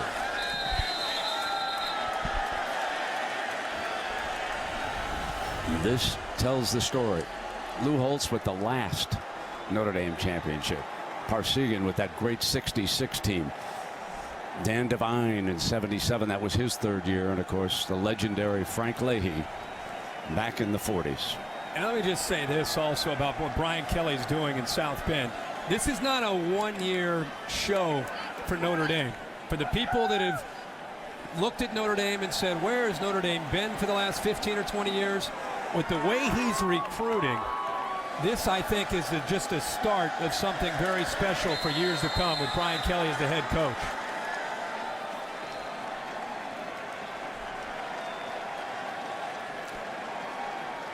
He's looking at this as... This has been sort of interesting to watch here with the time that was left on the clock. As you can see, they are going to be forced to punt. But remember now, they are up by 2 scores.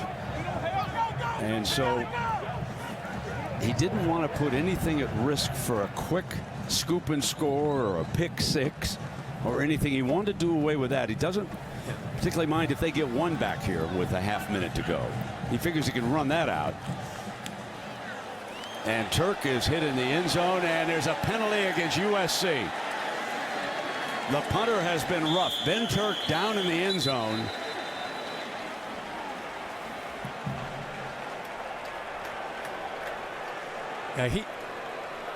SC selling out to try to come up with a block. Is it okay now? Did I get roughing? I hope. Whistle blew. Now he sprints off. That's it. Here we go. Maybe a little soccer in his background. He knows how to play it up. Penalty is declined. First down. Now he's fired up. SC just trying to come up with that blocking. You're right. Brian Kelly's looking at this. He's up 9, 2-possession game. He's trying to work that clock down. Notre Dame is going to the BCS championship. Folks, the Fighting Irish are Destiny's darlings. How else can you explain what happened in triple overtime back in South Bend against Pittsburgh, when Pittsburgh missed a field goal that would have sent the Irish to a defeat? A little confused. I thought there was a roughing at the punter. They declined it. They declined it. Has the football.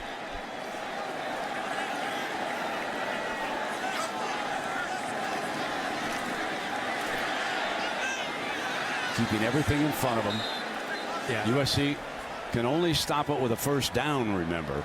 They don't have any timeouts. And they catch the Irish with 12 men on the field. You cannot end now with a penalty against the defense. Going back to that roughing of the punter, just probably running it into the punter instead of taking it and punting it again. Yeah, they weren't going to get a. Yeah, it wouldn't have been the first down. So they weren't going to punt it again. Yep. Just declined the penalty against him. A lot of Notre Dame fans here in Los Angeles. There will be a few Notre Dame fans on South Beach, I dare say. Just a few.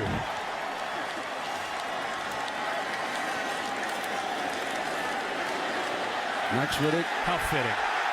How fitting. And Shembo takes him down. And the Fighting Irish have finished an undefeated regular season. And now they will head to Miami, where they will play the winner of the Alabama-Georgia SEC championship game. Folks, for this season, it's time to put the computers away. It's all done. They'll settle it the rest of the way where it should be settled, on the field.